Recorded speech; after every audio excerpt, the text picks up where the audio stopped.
The windshield wipers screamed against the glass as Ethan Morales watched his entire future disappear in the rearview mirror. A woman in a $3,000 suit stood ankle-deep in mud beside her stranded Mercedes, and in that split second he made the choice that would cost him everything, or give him everything he never dared to dream of. This is the story of how one missed interview became the most important meeting of his life. Stay with me until the end and drop a comment about which city you're watching from. I love seeing how far these stories travel. The rain came down like bullets that October morning, each drop exploding against the cracked windshield of Ethan Morales' 1998 Ford pickup. The truck wheezed and rattled as it climbed the hill on Route 47, its worn tires fighting for grip on the slick asphalt. Ethan's knuckles were white on the steering wheel, not from the treacherous conditions, but from the weight of what this morning meant.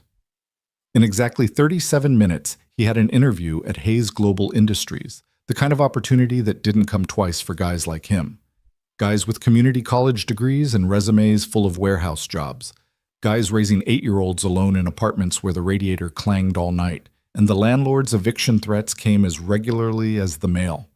His phone duct-taped to the dashboard because the holder had broken months ago lit up with a reminder interview, 9:00 a.m., Hayes Global, downtown Tower. He'd programmed it to alert him every 5 minutes for the past hour, paranoid that somehow he'd forget the most important appointment of his life. "You got this, Morales," he muttered to himself, practicing his handshake with one hand while steering with the other. "My name is Ethan Morales, and I'm here to hold—" That's when he saw her. The Mercedes-Benz S-Class, the kind of car that cost more than he'd made in the last 5 years combined, sat at an awkward angle on the shoulder, its rear wheels buried deep in the muddy runoff ditch that ran alongside the highway. Even through the rain-blurred windshield, he could see the woman standing beside it, her navy blue power suit already darkening with rain, her hands gesturing wildly as she screamed into her phone. Ethan's foot hovered over the brake pedal. Every instinct told him to keep driving. The digital clock on his phone showed 8:23 a.m. Downtown was still 20 minutes away in good conditions, and these were anything but good conditions. If he stopped now. But then he thought of Mrs. Chen, his elderly neighbor, who'd watched Marcus for free last Tuesday when he couldn't afford the after-school program. He thought of Tommy at the auto shop, who'd replaced his brake pads on credit when he'd been dead broke in September. He thought of all the times someone had extended a hand when he'd needed it most. "Damn it," he whispered, already knowing what he was going to do. The truck's brakes squealed as he pulled over the sound cutting through the rain's percussion. He grabbed the emergency flasher's button and killed the engine. Through his side mirror, he watched the woman pace frantically, her expensive heels sinking into the soft earth with each step. She hadn't even noticed him stop. Ethan pulled his interview suit jacket tighter. The only nice thing he owned, bought secondhand from Goodwill and tailored by Mrs. Rodriguez down the hall for the price of fixing her kitchen sink. He couldn't let it get soaked. But as he watched the woman slip and nearly fall, catching herself on the Mercedes' door handle, he shrugged it off and draped it carefully over the passenger seat. The rain hit him like 1,000 tiny fists the moment he stepped out. His white dress shirt, ironed 3 times this morning, until every crease was perfect, immediately began to cling to his skin. His dress shoes polished until they gleamed, splashed into a puddle that swallowed them to the ankles. "Ma'am," he called out, jogging toward her. "Ma'am, you need help." She spun around, and for a moment Ethan forgot about the rain. The interview, everything. She was stunning in that untouchable way that came from money and breeding, sharp cheekbones, perfectly styled auburn hair now plastered to her head, green eyes that seemed to catalog everything about him in a single sweep.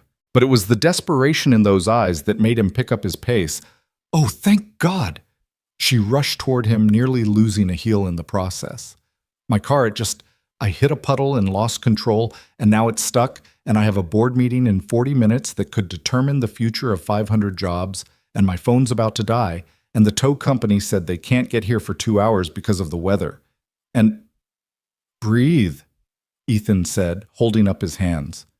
"Just breathe, okay. Let me take a look." He circled the Mercedes, his trained eye assessing the situation. 8 years of working in warehouses and loading docks had taught him about weight distribution, leverage, and problem-solving with limited resources. The car wasn't damaged, just stuck. The angle was bad, but not impossible. He'd pulled plenty of delivery trucks out of worse spots, though never in dress clothes, and never when his entire future was ticking away by the second. "You got chains?" he asked. "Chains?" She looked at him like he'd asked if she carried a rocket launcher in her trunk. "Never mind, I've got some in my truck. But listen, I'm going to level with you. This is going to take at least 15, maybe 20 minutes to do right. Your car's in there pretty good." 20 minutes? Her voice cracked. "I can't. This meeting?" Ethan's phone buzzed in his pocket. Another reminder. 8:27 a.m. now. If he left right now, drove like a maniac, maybe found a parking spot quickly, he might still make it. Might. "What about you?" she asked suddenly, seeming to really see him for the first time. The dress shirt, the muddy dress shoes, the way he kept glancing at his phone. "You're clearly heading somewhere important. Job interview?" he said simply, already walking back to his truck. "But you need help now." "Wait," she splashed after him. "A job interview. You're going to miss a job interview to help me." Ethan popped the rusted toolbox in his truck bed and pulled out the heavy chains, testing their strength with practiced hands. "Lady, you said 500 jobs depend on your meeting. Only one depends on mine. The math's pretty simple." He didn't tell her that the one job depending on his interview was the difference between keeping his son in their apartment or moving back to his sister's couch in Detroit. He didn't mention the stack of overdue bills held to his refrigerator with a magnet shaped like a dinosaur that Marcus had made in art class. He didn't explain that he'd spent his last $40 on gas to get to this interview and a new notebook to take notes if they hired him on the spot. "I can't let you do this," she said, but she was already stepping back, letting him work. "Not really your choice," Ethan grunted, sliding under the Mercedes with the chains not caring that the cold mud was soaking through his shirt. "Besides, what kind of person would I be if I left you here?" As he worked securing the chains to the Mercedes's frame, he thought about the practice interviews he'd done with Mrs. Chen, the old HR manager who lived in 3B. She'd made him repeat his answers over and over until they sounded natural. "Tell them about your problem-solving skills," she'd said. "Give them examples of thinking outside the box." Well, he thought grimly, crawling out from under the car covered in mud, this was certainly outside the box. "Okay," he called to the woman who was now huddled under the minimal shelter of a tree, trying futilely to protect her phone from the rain. "When I start pulling, you're going to need to steer. Keep the wheels straight, and when you feel it catch, give it just a little gas. Not too much, or you'll dig in deeper." She nodded, tottering back to the driver's door in her ruined heels. "What's your name?" she called out as he headed to his truck. "Ethan," he replied, not seeing the point in last names. After today, they'd never see each other again. "I'm Alexandra," she said. "And Ethan. Thank you. Whatever happens with your interview, any company would be lucky to have someone like you." He almost laughed at that. Someone like him. She had no idea what someone like him was: a high school graduate who'd gotten his girlfriend pregnant at 19, married her at 20, lost her to a drunk driver at 24, and had been scrambling to hold it together ever since. Someone who read mechanical engineering textbooks from the library at night after Marcus went to bed, dreaming of a degree he'd never afford. Someone who fixed neighbors' cars for grocery money and picked up every extra shift he could get, even if it meant seeing his son only at breakfast and bedtime. The Ford's engine roared to life, and Ethan carefully took up the slack in the chains. The first pull did nothing but spin his wheels. He eased off, let the truck settle, then tried again. This time, he felt the Mercedes shift slightly. "Give it a little gas," he shouted over the rain. The Mercedes's engine purred a smooth, expensive sound that made his truck sound like a dying animal in comparison. Inch by inch, with Ethan's truck straining and smoking, the luxury car began to emerge from the ditch. Mud flew everywhere, coating both vehicles, but finally, the Mercedes lurched free onto solid ground. Alexandra emerged from the car, laughing and crying at the same time, her composure completely shattered. "Oh my God, you did it! You actually did it!" Ethan was already unhooking the chains, his movements efficient despite his shaking hands. 8:44 a.m. It was over. Even if he left right now, he'd never make it. The interview he'd prepared for stressed over pinned all his hopes on gone. "Here," Alexandra said, pulling a wallet from her purse. "Please let me." Keep it, Ethan said flatly, tossing the muddy chains into his truck bed. I didn't do it for money. But your interview is gone. He couldn't keep the bitterness out of his voice. They were very clear about being on time. Hayes Global doesn't give second chances. Alexandra's face went white. Hayes Global. You had an interview at Hayes Global. Logistics coordinator position. Been preparing for 3 weeks. He slammed the toolbox shut harder than necessary. Look, you should get going. You're meeting those 500 jobs. Ethan, wait. But he was already in his truck, the engine turning over with a reluctant cough. He couldn't stand here and watch her drive away in her $100,000 car to her important meeting while his chance at a better life disappeared like the exhaust fumes in his rearview mirror. He had to at least try, even if it was hopeless. The drive to downtown was a blur of rain and regret. Every red light felt like a personal insult, every slow driver a deliberate obstacle. His phone rang twice, probably Marcus's school, calling about the field trip money he didn't have, but he ignored it. One crisis at a time. He found a parking spot 4 blocks from the Hayes Global building and ran through the rain, his dress shoes squelching with every step. By the time he burst through the revolving doors into the pristine marble lobby, he looked like he'd been swimming in his clothes. The security guard actually stepped forward, hand on his radio, before Ethan held up his hands. I have an interview, he gasped. 9th floor. I'm late, but... The guard's expression shifted from suspicion to pity. Buddy, you might want to... He gestured at Ethan's appearance. Ethan caught his reflection in the polished wall and almost laughed. His white shirt was transparent with rain and stained with mud. His pants were soaked through. His hair was plastered to his head, and there was actual mud on his face. He looked like he'd been in a fight with the earth itself and lost. But he'd come this far. The elevator ride felt eternal. Other passengers edged away from him, avoiding the puddle forming at his feet. When the doors opened on the 9th floor, revealing a pristine reception area with abstract art and leather furniture that probably cost more than his truck, Ethan almost turned around. But then he thought of Marcus, of the disappointment in his son's eyes, when he had to explain why they couldn't afford the new soccer cleats everyone else had. The receptionist, a young woman with perfect makeup and an expression of barely concealed horror, looked up as he approached. I'm Ethan Morales, he said, trying to project confidence despite the water dripping from his chin. I had a 9 o'clock interview for the logistics coordinator position. She consulted her screen, though they both knew what it would say. Mr. Morales, I'm afraid the interview panel has already moved on to the next candidate. Mr. Davidson made it very clear that punctuality is essential for this position. If I could just explain... I'm sorry, sir. The decision has been made. We'll keep your resume on file. The words hit him like physical blows. We'll keep your resume on file, corporate speak for you'll never hear from us again. Ethan stood there for a moment, water pooling around his feet on the immaculate carpet, feeling the weight of every bad decision, every piece of bad luck, every moment that had led him to this point. Thank you for your time, he said quietly, and turned to leave. The elevator ride down was worse than the one up. Now he wasn't racing toward hope. He was descending back to reality. Back to the overdue rent, the empty refrigerator, the exhausting cycle of poverty that ground you down a little more each day until you forgot you'd ever dreamed of anything better. He stood in the lobby for a moment, watching the rain lash against the floor-to-ceiling windows. He'd have to tell Marcus that Daddy didn't get the good job, that things would stay the same for a while longer.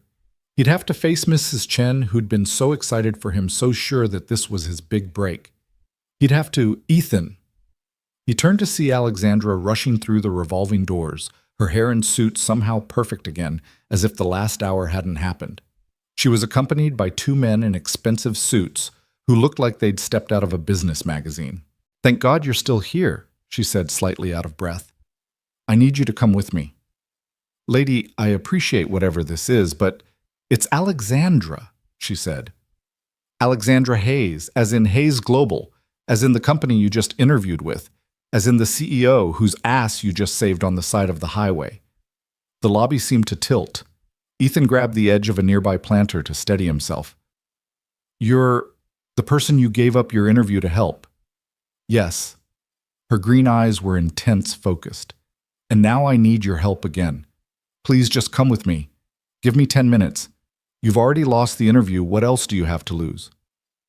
Ethan wanted to laugh, or cry, or possibly both. The CEO. He'd been crawling in the mud, sacrificing his future for the CEO of the company he'd been trying to get hired by. The irony was so sharp it could cut glass. 10 minutes, he said, because what else was he going to say? The universe clearly had a sick sense of humor, and he might as well see how the joke ended. Alexandra led him back to the elevators, but this time they went up past the 9th floor, past the 20th, all the way to the 35th, where the doors opened onto a different world. This wasn't cubicles and conference rooms. This was corporate power distilled into glass and chrome. The rain-soaked city spread out below them through windows that seemed to go on forever. "Ma'am?" one of the suited men said nervously. "The situation in the operations center—" "I know, Michael," Alexandra said, never taking her eyes off Ethan. "That's why Mr. Morales is here." She pushed through a set of double doors into chaos. The operations center was a massive room filled with screens showing maps, graphs, numbers scrolling in red. At least 20 people were scattered around, some shouting into phones, others typing furiously at computers. The energy was panic, pure and simple. "Status report," Alexandra barked, and the room seemed to pivot toward her. A harried-looking man with his tie askew rushed over. "It's worse than we thought. The system crash has corrupted the routing algorithms for the entire Northeast distribution network. We've got 800 trucks that don't know where they're supposed to be, 42 ships waiting for loading instructions at various ports, and approximately $18 million in inventory that's effectively lost in the system. Time to fix. The tech team says 72 hours minimum to rebuild the code from backups and re-input all the data manually." "We don't have 72 hours. We don't have 72 minutes. Alexandra turned to Ethan. "You applied for the logistics coordinator position. Your resume says you redesigned the warehouse management system at Conway Shipping, increasing efficiency by 30%. "That was, yeah, but it was a much smaller scale. Can you fix this?" Ethan looked at the screens, his mind automatically cataloging what he was seeing. It was a mess, but it was a familiar kind of mess. Like when the ancient computer system at Conway had crashed during the Christmas rush, and he'd had to route 200 deliveries using paper maps and Excel spreadsheets. "Maybe," he said slowly, "but I'd need to understand your system architecture and whatever you need." Alexandra's voice was steel. "Michael, give him full access. Everyone else you answer to him until this is fixed." "Ma'am," Michael protested, "with all due respect, we don't even know who this person is. He's not an employee. He hasn't been vetted." "This person," Alexandra said coldly, "gave up a job interview to pull me out of a ditch so I could make it here to handle this crisis. That tells me more about his character than any background check. Now give him access or update your resume." Michael paled and gestured to a workstation. "Whatever you need, sir." Ethan sat down at the computer, acutely aware that he was dripping on what was probably a $10,000 chair. The system interface loaded, and he began to navigate through it, his fingers moving almost automatically. It was more complex than Conway's system, but the bones were the same. Logistics was logistics, whether you were moving 10 packages or 10,000. "Okay," he said, pulling up multiple windows. "Your problem isn't actually the routing algorithm. It's the indexing. When the system crashed, it corrupted the location tag, so the algorithm doesn't know where anything is starting from. It's trying to create routes from nowhere to somewhere." "Can you fix it?" Alexandra asked. "Not fix exactly, but I can work around it." He was already typing, falling into the zone he entered when solving complex problems. "If we bypass the automatic routing and create a manual overlay using the last known positions from— do you have GPS data from the trucks themselves?" "Every truck has a transponder," someone called out. "Perfect. Pull that data cross-reference it with the delivery manifests from yesterday. Those should still be clean, and we can triangulate probable routes. It won't be perfect, but it'll get your trucks moving while the tech team rebuilds the system." His fingers flew across the keyboard, writing code, pulling data, building something from nothing. The room had gone quiet except for the clicking of keys and the occasional directive from Ethan. "I need someone to call the port authorities at Newark, Baltimore, and Boston," he said without looking up. "Tell them we're sending priority routing in the next 30 minutes. Someone else get me the inventory list from the past week, not from the corrupted system, from the backup servers. They're older, but they'll be clean." People jumped to follow his orders, and Ethan barely noticed. This was what he was good at, what he'd always been good at, seeing patterns, solving problems, making broken things work again. At Conway, they'd called him the miracle worker, though it had never translated to a promotion or a raise. An hour passed, then 2. At some point, someone put a cup of coffee at his elbow, and he drank it without tasting it. Alexandra stood behind him, watching silently as he rebuilt their entire distribution network from scratch, using duct tape and creativity where million-dollar systems had failed. "There," he said, finally hitting enter on the last command. "Check the boards."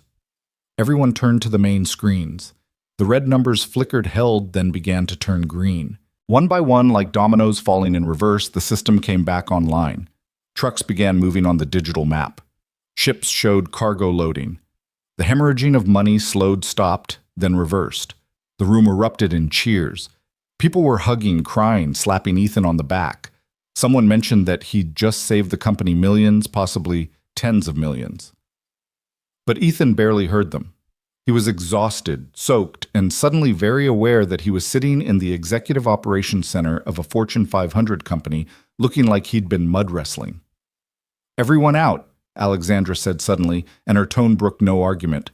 "Michael, implement Mr. Morales' solution and monitor for any issues. I need the room." The space emptied in seconds, leaving just Ethan and Alexandra.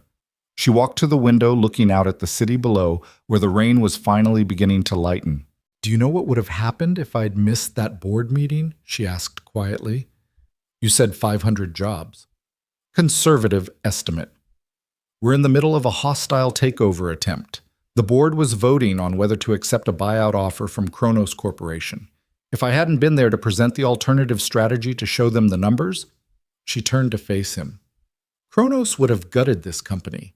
They'd have kept the name, the contracts, but they'd have outsourced everything. Thousands of jobs gone.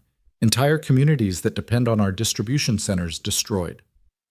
"But you made it," Ethan said, "because you stopped. In the rain late for your own interview, you stopped." She walked back to him, her heels clicking on the polished floor. "Do you know what the interview was for the logistics coordinator position? Entry-level management, decent pay benefits, a chance to move up.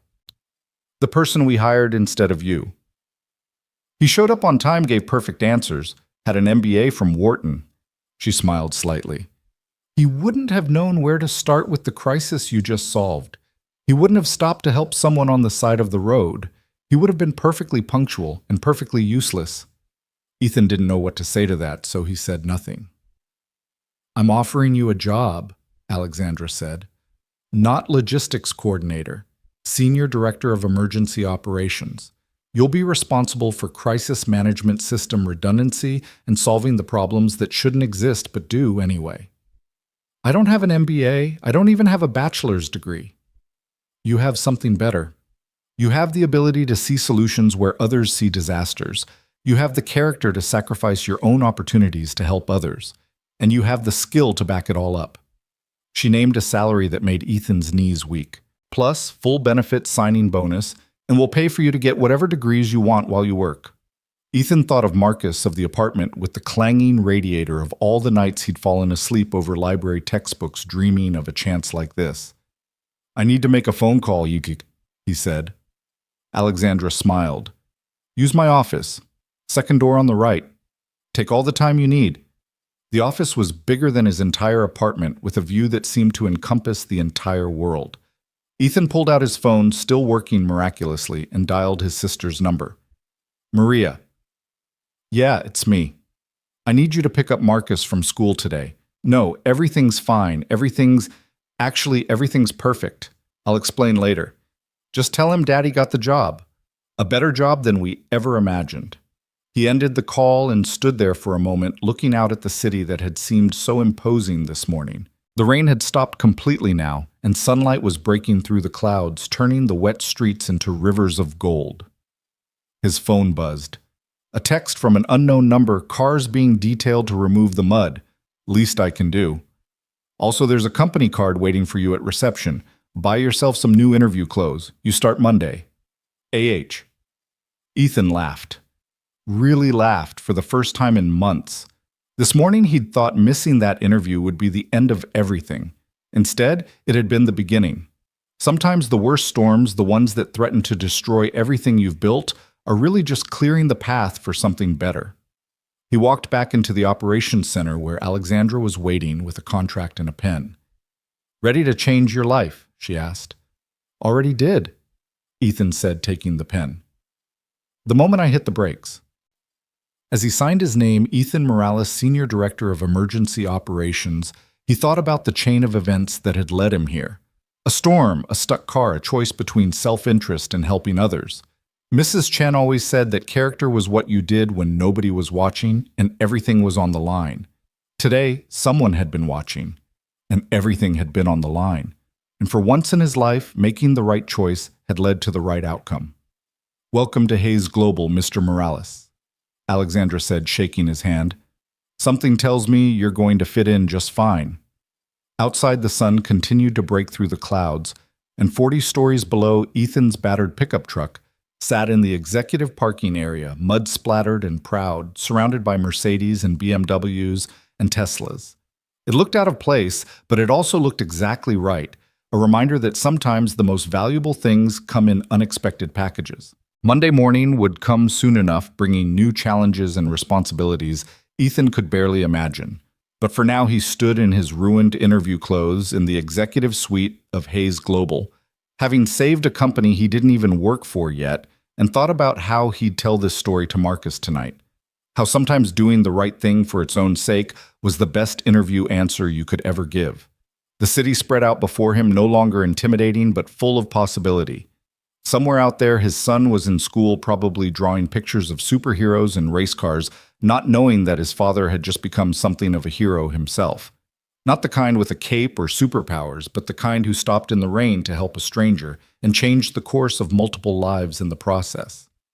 Ethan Morales, Senior Director.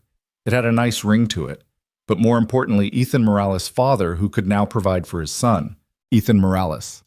Man who'd learned that sometimes the best opportunities come disguised as disasters, and the worst setbacks are really just setups for something greater. The storm had passed, the sun was shining, and for the first time in 4 years since that drunk driver had shattered his world and left him to pick up the pieces alone, Ethan Morales felt like he could breathe. The weekend passed in a blur of disbelief and preparation.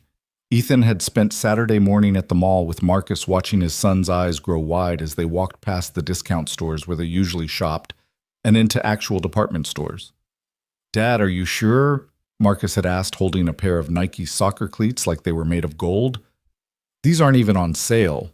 "We're sure, buddy," Ethan had replied, ruffling his son's dark hair. "Dad got a really good job. Things are going to be different now."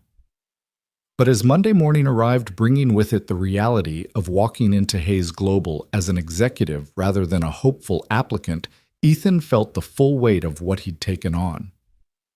The new suit he'd bought, the first brand new suit he'd ever owned, felt stiff and foreign against his skin. The shoes were so polished he could see his reflection in them, a far cry from the work boots he was accustomed to. He dropped Marcus off at school early, his son practically bouncing in his new sneakers. "Tell everyone my dad's a director now," Marcus had shouted as he ran toward the building, his Batman backpack bouncing against his shoulders. The pride in his voice made Ethan's throat tight with emotion. The drive to Hayes Global was different this time. No panic, no racing against the clock, no desperate prayers for just one chance. Instead, there was a parking pass for the executive garage and a security badge waiting for him at the reception desk. The same receptionist who'd turned him away on Friday now smiled warmly and called him Mr. Morales as she handed over his credentials. "Ms. Hayes asked me to tell you she'll meet you in your office at 9, she said. 20th floor, suite 2012. The executive assistant assigned to you is already there. Her name's Patricia." The elevator ride felt surreal. Other employees nodded respectfully, some even murmuring, "Good morning, sir."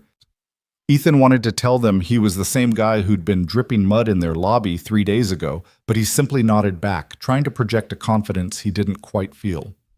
Suite 2012 turned out to be a corner office, with windows on 2 walls offering a panoramic view of the city.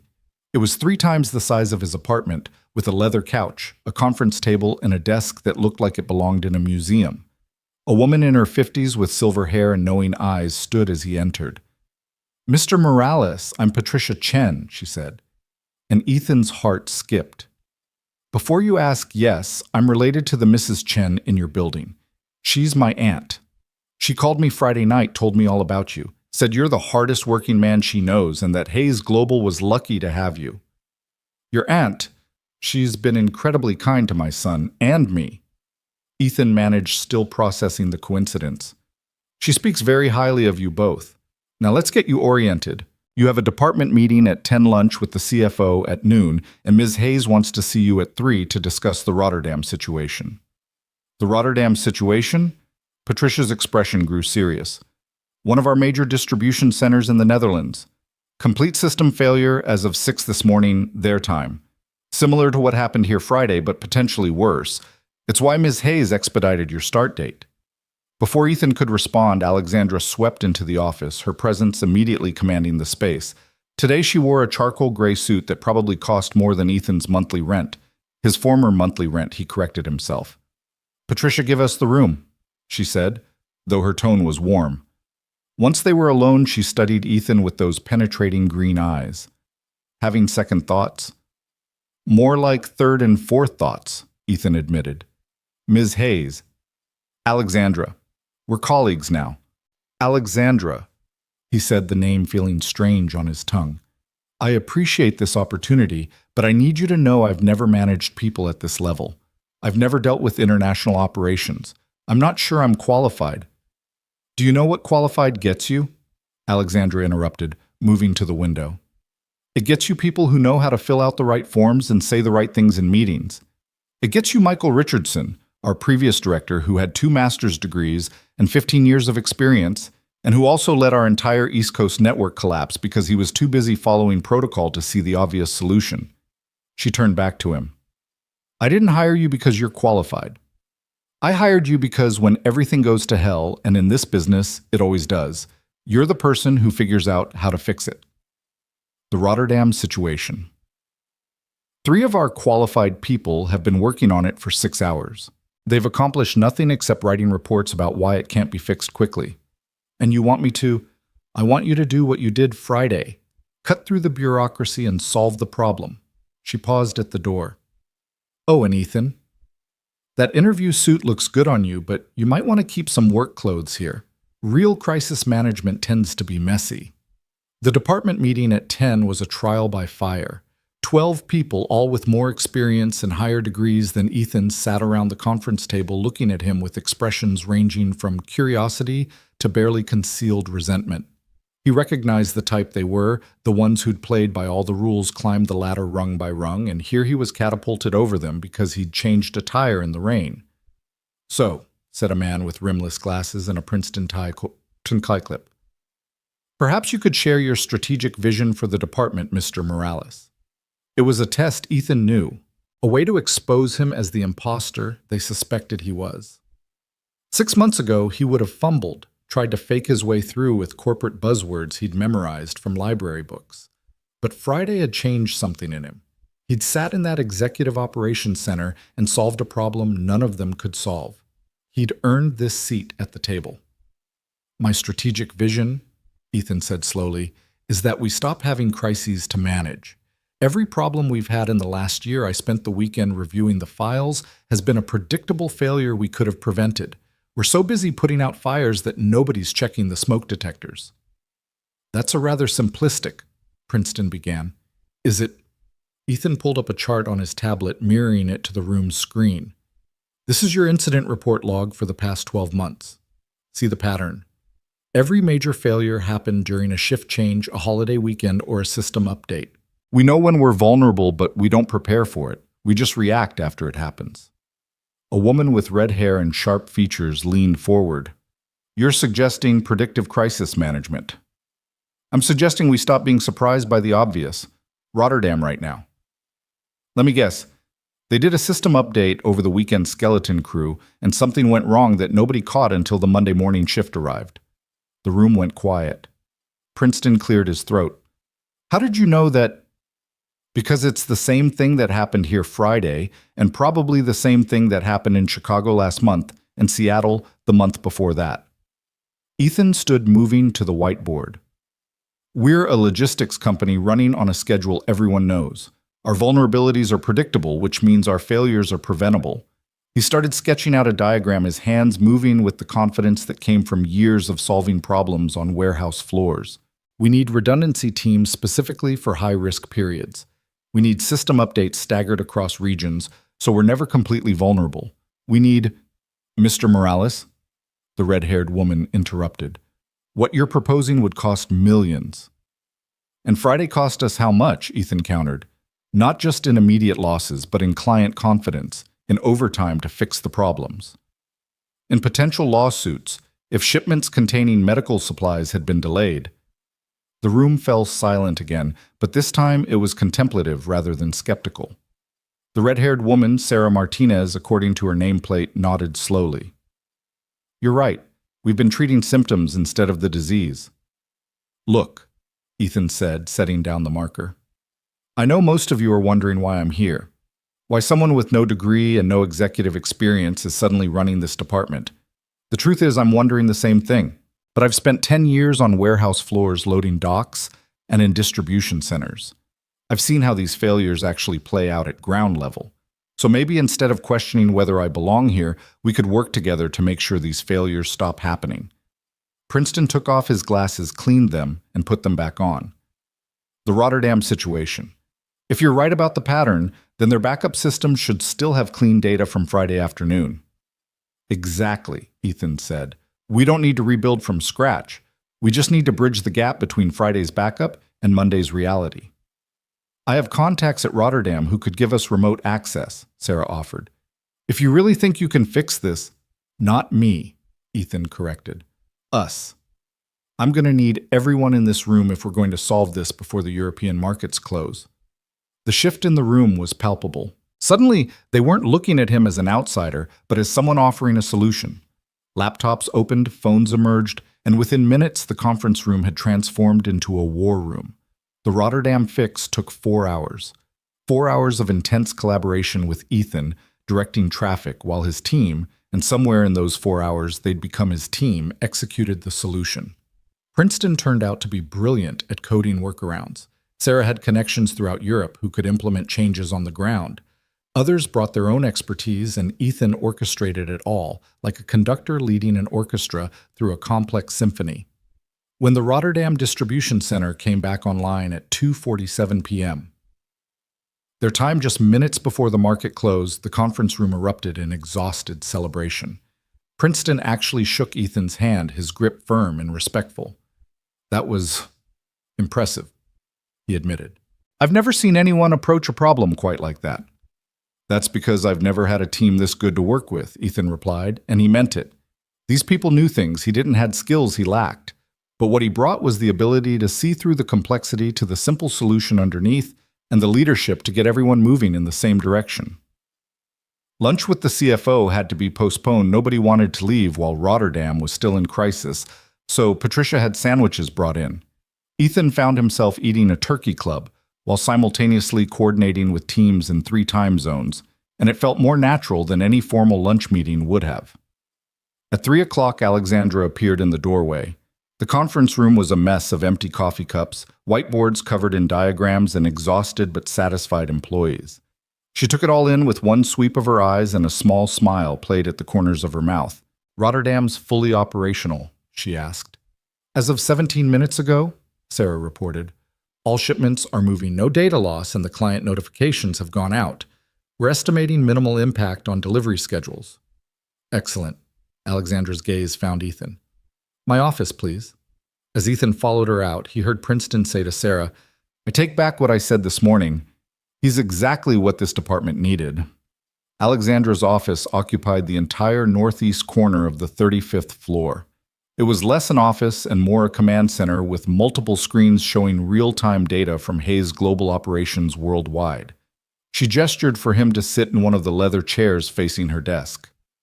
You handled that well, she said, pouring 2 cups of coffee from a service that probably cost more than Ethan's weekly grocery budget. Getting buy-in from that team isn't easy. Michael Richardson tried for 2 years and never managed it. They just needed to see that I wasn't here to make their lives harder, Ethan said, accepting the coffee. It was perfect, strong, rich, nothing like the break room coffee he was used to. Most of them are brilliant at what they do. They just needed someone to coordinate their efforts. Is that what you think your job is? Coordination? Ethan considered the question. No. My job is to make sure that when things break, and they will break, we fix them before they become disasters, and eventually to make sure they break less often. Good. Alexandra pulled up something on her tablet. Because I have something else for you to consider.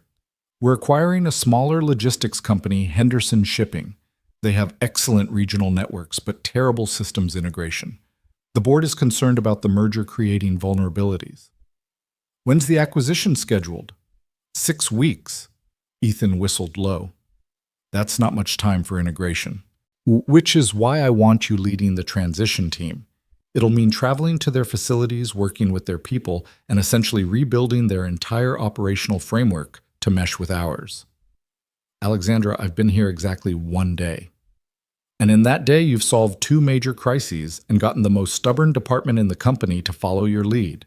She leaned back in her chair. I know it's a lot to ask. It would mean long hours time away from your son. I wouldn't blame you if you wanted to settle in first, take things slowly. Ethan thought about Marcus, about the promises he'd made to spend more time with him now that things were better. But he also thought about proving himself, about securing their future, about showing everyone, including himself, that he deserved this chance. Can I bring my son with me sometimes, when the travel is on weekends? Alexandra's expression softened. Ethan, you're an executive now. You set your own schedule within reason. If you need to bring your son, bring him. If you need to work from home some days, do it. I hired you for your ability to solve problems, not to warm a chair for a set number of hours. Then yes, I'll lead the transition team. Excellent. Patricia will have the files sent to your office. Oh, and Ethan. She pulled out a black credit card and slid it across the desk. Corporate card. For travel client dinners and anything else you need for the job. Don't be shy about using it. It's a tool, not a perk. The weight of the card in his hand felt significant, like holding a key to a door he'd never thought he'd be allowed to open. Thank you for all of this. For taking a chance on... Stop, Alexandra interrupted. I'm not taking a chance. I'm making a strategic decision based on demonstrated performance. You saved this company millions of dollars before you even officially worked here. You've proven yourself. Now stop being grateful and start being the executive I hired you to be. As Ethan stood to leave, she added, Your son, Marcus Wright, 8 years old. Yes, how did you take? Patricia's thorough. Alexandra smiled. The company has a family day next month. Bring him. Let him see where his father works, what you've accomplished. Children should be proud of their parents. The rest of the afternoon was a whirlwind of meetings, introductions, and information absorption. Ethan met with IT to understand the system's architecture, with legal to grasp the implications of the Henderson acquisition, with operations to learn the global network he was now responsible for protecting. His brain felt like it might explode from information overload, but he took careful notes, asked questions, and slowly began to see the full picture of Hayes Global's massive operation. By 6 o'clock, the office had begun to empty, but Ethan remained at his desk studying the Henderson files. Their system was a mess, outdated software, no standardization across facilities, and critical vulnerabilities that made Friday's crisis look minor by comparison. It would take a miracle to integrate them smoothly in 6 weeks. You planning to sleep here? He looked up to find Sarah Martinez in his doorway, her jacket over her arm. Just trying to understand what we're up against with Henderson, he said, rubbing his eyes. Word of advice. She came in and perched on the edge of his desk, a familiarity that suggested acceptance. Don't try to learn everything in 1 day. Michael Richardson tried that. Burned out in 6 months, started making mistakes, and eventually created more problems than he solved. Is that what happened to him? Alexandra mentioned he let the East Coast network collapse. Sarah nodded. He was so overwhelmed by trying to know everything that he couldn't see the obvious solution right in front of him. Don't make the same mistake. You've got good instincts, trust them. Thanks, and Sarah. Thanks for backing me up in there today with Princeton and the others. You earned it. She stood to go, then paused. You know, when we heard Alexandra had hired someone off the street, literally, we all thought she'd lost her mind. But seeing you work today, you think differently than the rest of us. You see solutions we miss because we're too educated to recognize simple fixes. Don't lose that. After she left, Ethan packed up his things, still marveling at the fact that he had an office to pack up from. As he walked to the elevator, he passed the night cleaning crew beginning their work. One of them, an older Hispanic man, looked familiar. "Carlos?" Ethan said, recognizing him from Conway Shipping. "Carlos Mendoza." The man's face lit up. "Ethan, Chaos is a key. What are you doing here in a suit?" "I work here now. Started today." Carlos whistled appreciatively. "Moving up in the world, huh? Good for you, man. You always were too smart for that warehouse." They chatted for a few minutes, and Ethan made a mental note to find out more about the night crew's working conditions. These were the people who kept the building running, who made it possible for executives to walk into clean offices every morning. They deserved respect and fair treatment. The drive home felt different than any commute he'd ever had.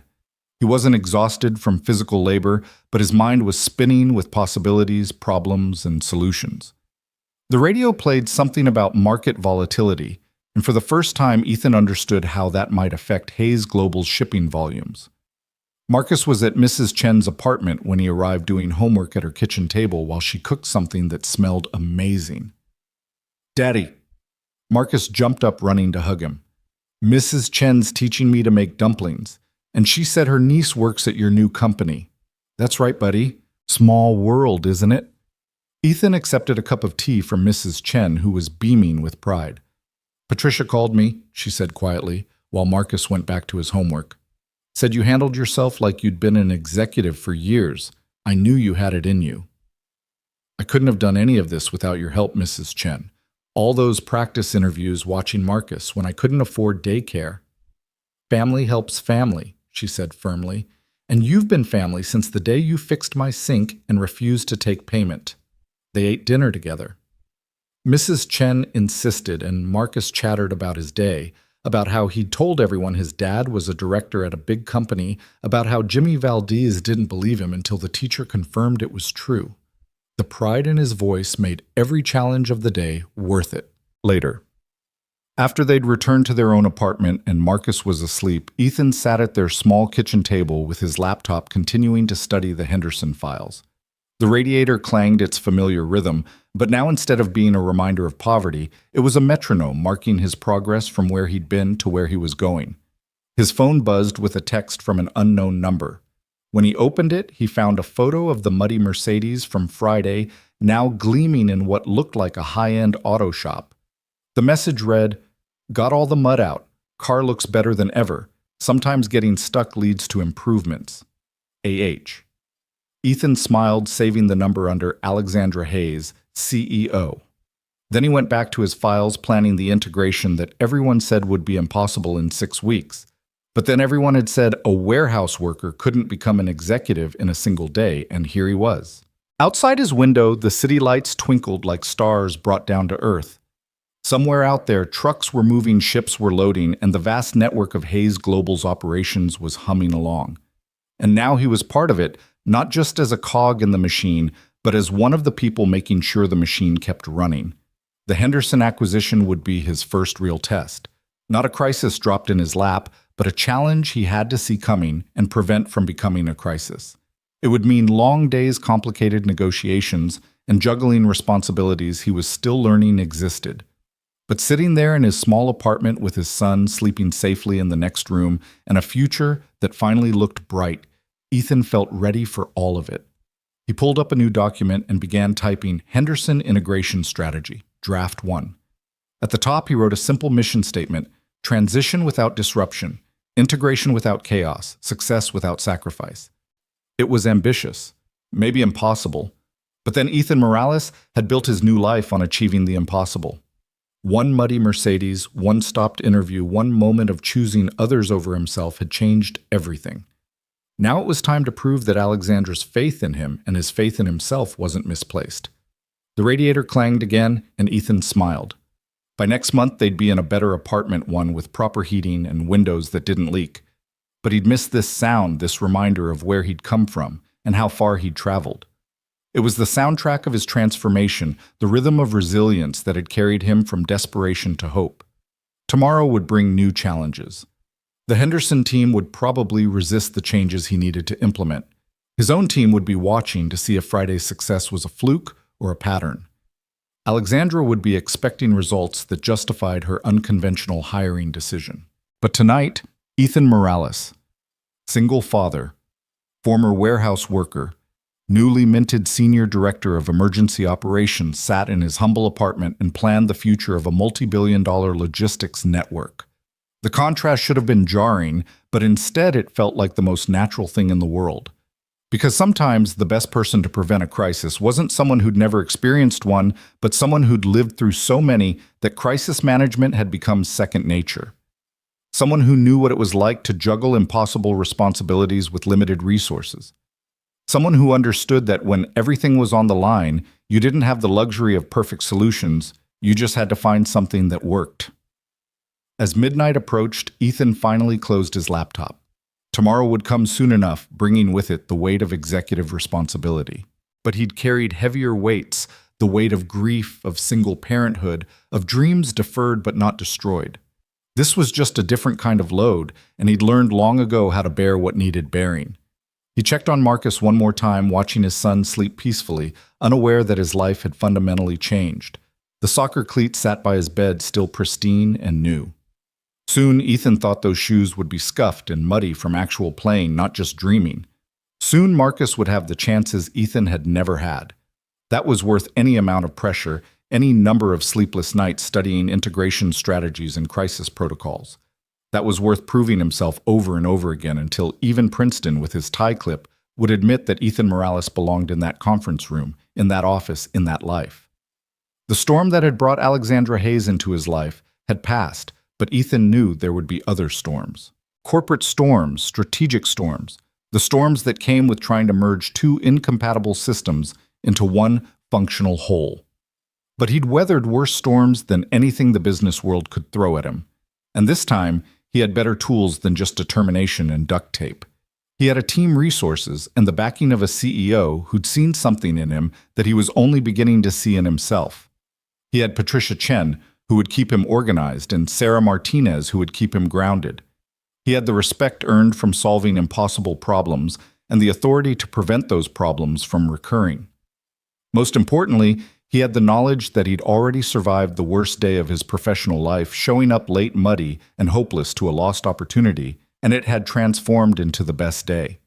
If he could turn that disaster into triumph, he could handle whatever came next. The alarm went off at 4:30 a.m., but Ethan was already awake, laptop open on the kitchen table, surrounded by coffee cups and integration charts.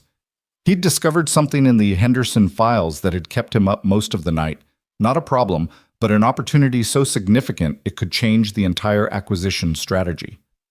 Henderson Shipping, for all its technical failures, had something Hayes Global desperately needed: contracts with small rural hospitals throughout the Midwest.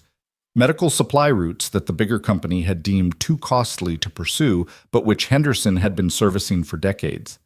If integrated properly, these routes could open an entirely new market sector. "Dad?" Marcus stood in the doorway, rubbing sleepy eyes. "Why are you up so early?" "Sorry, buddy, did I wake you?" Ethan closed the laptop and pulled his son onto his lap. "Just doing some homework for work." "Grown-ups don't have homework," Marcus said with the certainty only an 8-year-old could muster. "This grown-up does. Every day I'm learning something new." He ruffled Marcus's hair. "Go back to bed. We've got 2 more hours before school." But Marcus snuggled closer instead. "Is your new job hard?" "Sometimes. But you know what makes it easier? Knowing I'm doing it for us, for our future." "Mom would be proud of you," Marcus said quietly, and Ethan's heart clenched. The boy rarely mentioned his mother anymore, as if speaking about her might make the loss fresh again. "She would be proud of both of us," Ethan whispered, holding his son tighter. After Marcus went back to bed, Ethan showered and dressed in his second new suit, still marveling at how different he looked in the mirror. The man staring back at him bore little resemblance to the desperate father who'd stood in this same bathroom just a week ago, wondering how he'd make rent. The drive to work in the pre-dawn darkness had become his thinking time. Today's challenge would be the first meeting with Henderson's executive team. They were flying in from Cincinnati, defensive and worried about their jobs, their autonomy, their company's identity being swallowed by the Hayes Global machine.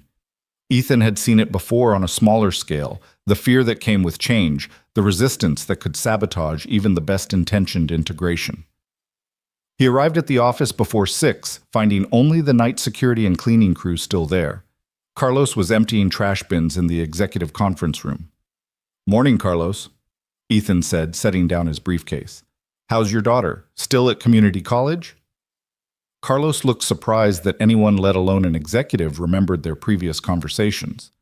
"She's good, Mr. Morales. Actually, she just switched her major to logistics management. Says it's a growing field."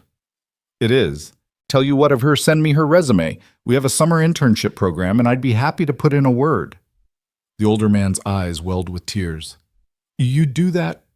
Carlos, you work hard. You deserve to have doors open for your family. Email me her information." Ethan pulled out a business card, still feeling slightly surreal about having them. "My direct email's on there." By 7, the office was beginning to fill. Patricia arrived with his schedule and a warning: the Henderson team isn't happy. Their CEO, Richard Henderson, specifically requested that Alexandra handle this meeting personally. He sees being handed off to you as an insult. He's probably right to be insulted," Ethan said, reviewing the files one more time. His company's being absorbed by a competitor, and instead of the CEO, he gets the new guy who nobody's heard of. I'd be angry too. "So, how are you going to handle it?" Ethan thought about all the times he'd been dismissed, overlooked, judged before being given a chance to prove himself. By showing him something he doesn't expect. The Henderson team arrived at 9 sharp 5 executives in identical Navy suits, moving like a defensive unit with Richard Henderson at the center. Henderson himself was in his 60s, silver-haired and stern-faced, with the bearing of someone who'd built his company from nothing and was watching it slip away. The Hayes Global team assembled in the main conference room: Ethan, Sarah Princeton, and 3 others from various departments. Alexandra made a brief appearance to welcome everyone, then departed with a meaningful look at Ethan that said, "This is your show." "Gentleman, lady," Henderson began before Ethan could speak, nodding to his one female executive. "Let me be clear. We're here because we have no choice. The board voted to accept your offer. But I'll be damned if I'll let you destroy what we've built over 40 years. "Good," Ethan said, and the room went silent. "That's exactly the attitude I want." Henderson blinked. "Excuse me. Mr. Henderson, I've spent the last 72 hours studying your company. You've built something remarkable. Routes nobody else would take, relationships with communities everyone else ignored, loyalty from drivers who've been with you for decades. I'm not here to destroy that. I'm here to make sure we don't." Ethan pulled up a presentation on the screen, but instead of the corporate PowerPoint, everyone expected it was a hand-drawn map, the kind Ethan used to sketch on warehouse walls. "This is your network," he said, pointing to the sprawling web of routes. "And this is ours." A second map appeared. "Look at the overlap, or rather, look at the lack of overlap. You go where we don't. You serve people we can't reach. You know what that makes you." "A redundancy," Henderson's CFO said bitterly. "Essential," Ethan corrected. "You're not being absorbed because you're failing. You're being integrated because you have something we need: access to markets we've been trying to crack for years." He clicked to the next slide, the rural hospital contracts he'd discovered during his late-night research.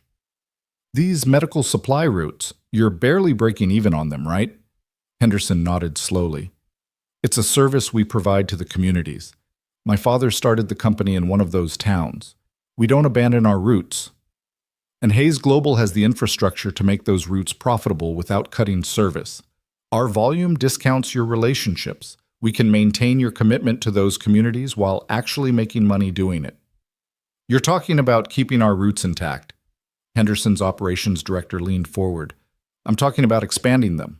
With Hayes Global's resources and your ground knowledge, we could have medical supply coverage for every rural hospital in the Midwest within 18 months. The room's energy shifted. Ethan could feel it the moment when defensiveness began to crack and curiosity crept in. "What about our people?" Henderson asked. "I've got drivers who've been with me 20 years, dispatchers who know every back road in Ohio. They're not just employees, they're family." This was the crucial moment. Ethan had anticipated this question, had thought about it while watching Marcus sleep, remembering his own fear of being expendable. Mr. Henderson, last Friday, I was unemployed. A single father with no degree, no connections, and no prospects. I got this job because I stopped to help someone in the rain, even though it cost me an interview. Alexandra Hayes hired me, not despite that choice, but because of it. She understood that the best business decisions aren't always about the bottom line, they're about people. He stood moving to the window that overlooked the city. Your drivers know things our algorithms never will. Which roads flood in spring, which hospitals have loading dock issues, which dispatchers at which facilities are helpful versus obstructive. That knowledge is invaluable. We'd be idiots to lose it. So you're saying no layoffs? Henderson's HR director asked. I'm saying we evaluate based on performance and need not on which logo is on the paycheck. Some redundancies are inevitable when you merge two companies, but anyone who's doing their job well and wants to stay will have a place. That's not just my promise, that's Alexandra Hayes' direct instruction. Princeton cleared his throat. Ethan, the integration timeline will be challenging, Ethan finished, which is why I'm proposing something unconventional. Instead of us imposing our systems on Henderson, we run parallel operations for the first month, learn from each other, find out what works best from both companies before we integrate. That would be expensive, Sarah pointed out, though her tone suggested she wasn't entirely opposed. Not as expensive as a failed integration, not as expensive as losing 40 years of community relationships and driver knowledge. Ethan turned back to Henderson. I'm not asking you to trust me. I'm asking you to work with me. Show us what you do better than anyone else, and we'll give you the resources to do it even better. Henderson was quiet for a long moment, studying Ethan with eyes that had seen plenty of corporate promises broken. You said you were unemployed last Friday. What were you before that? Warehouse supervisor at Conway Shipping. Before that, loading dock at Peterson Freight. Before that, anywhere that would hire a 24-year-old widower with a baby and a high school diploma. You came up from the floor, Henderson said, and it wasn't a question. Every rung of the ladder. I've driven trucks loaded cargo, dealt with angry customers at 3 a.m. I know what it's like to have some executive who's never done the job tell you how to do it better. Henderson's weathered face cracked into the first smile since he'd arrived. 30 years ago I was driving one of my own trucks, got stuck in a snowstorm outside of Indianapolis, thought I was going to lose my whole load of medical supplies. Another driver stopped, helped me get unstuck, followed me to make sure I made my delivery. That driver worked for Hayes Global. The room went still. I never forgot that, Henderson continued. When Hayes made their first acquisition offer 5 years ago, I said no, partly because I remembered that driver, and I couldn't believe the same company that employed him would honor what we'd built. But maybe I was wrong about that. The rest of the meeting transformed from negotiation to collaboration. Henderson's team began sharing their challenges, outdated software maintenance costs on an aging fleet, difficulty competing with larger companies for contracts. Ethan's team responded with solutions, resources, possibilities. By lunch, they'd sketched out a preliminary integration plan that preserved Henderson's core identity while leveraging Hayes Global's infrastructure. Alexandra appeared as the meeting was concluding, having somehow timed her arrival perfectly. Mr. Henderson, I trust Ethan has addressed your concerns. He has, Henderson said, shaking Ethan's hand with a grip that spoke of years of manual labor. You've got a good man here, Ms. Hayes. Don't let the suits ruin him. I have no intention of that, Alexandra replied.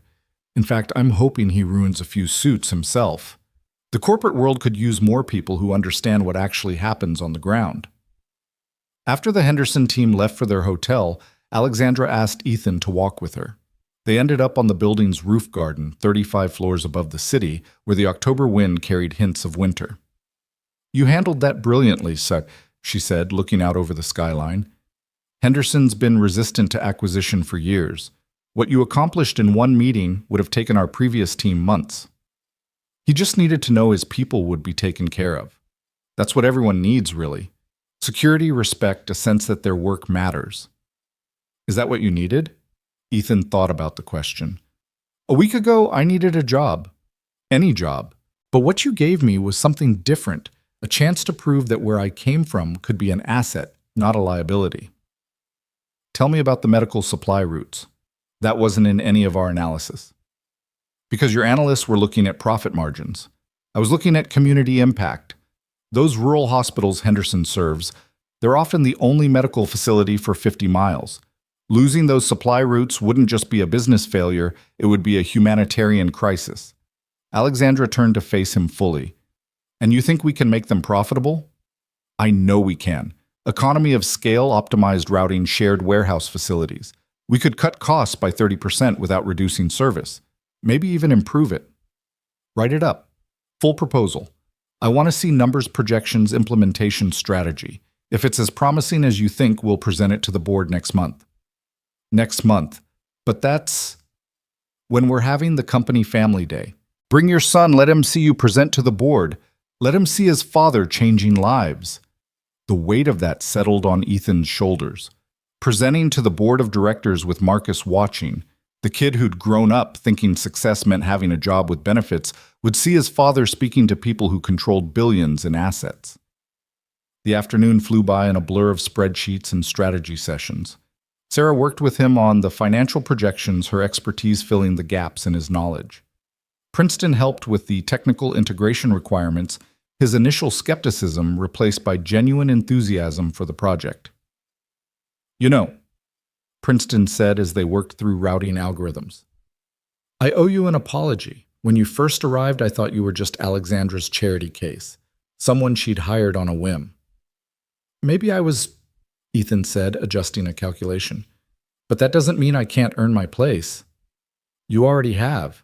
The Henderson team was ready for war and you turned them into allies in 3 hours.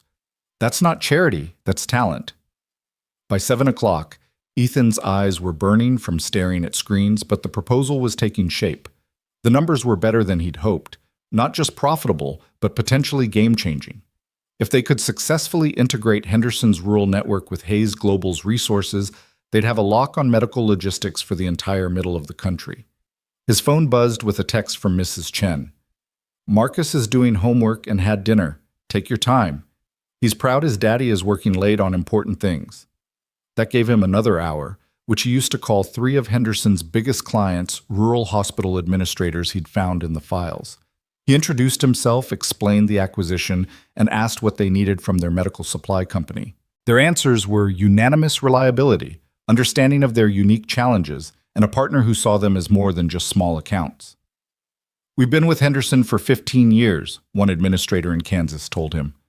Richard always answers his phone even at midnight. His drivers know to use the back entrance when our main loading dock is blocked.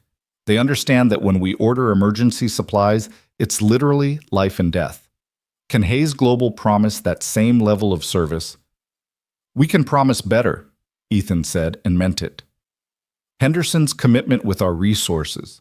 Same drivers who know your facility, but with newer trucks and better tracking systems. Same personal service, but with the ability to source from multiple warehouses, if something's out of stock.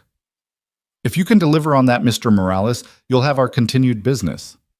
After the calls, Ethan sat back in his chair looking out at the city lights. A week ago, he'd been nobody, another invisible worker, struggling to make ends meet. Now he was negotiating million-dollar contracts and reshaping how a Fortune 500 company thought about rural markets. The transformation was dizzying, but underneath it all, he was still the same person, someone who solved problems, who saw opportunities others missed, who understood that business was ultimately about people. His desk phone rang the internal line from the lobby. Mr. Morales, there's a woman here to see you. She doesn't have an appointment, but she says it's urgent. Her name is Jennifer Walsh. The name hit him like a physical blow. Jennifer was Lisa's sister, Marcus's aunt. She'd fought for custody after Lisa's death, claiming Ethan was unfit, too poor, too overwhelmed to raise a child alone. The courts had sided with him, but barely. She'd promised to keep watching, waiting for him to fail. Send her up, he said, his mouth suddenly dry. Jennifer arrived looking exactly as he remembered, polished, professional, radiating disapproval. She was a corporate lawyer, had always looked down on Ethan as not good enough for her sister, and had been proven right in her mind when he couldn't provide the life Lisa deserved. Ethan, she said, taking in his office with obvious surprise. This is unexpected. Jennifer, what brings you here? I heard about your new position, director at Hayes Global. Rather sudden, isn't it? I earned it, Ethan said evenly. What do you want? She sat without invitation, her posture rigid. I want to know if this is real, or if you're being set up to fail, because if this is some temporary situation that's going to implode and leave Marcus worse off than before. It's real, Ethan interrupted.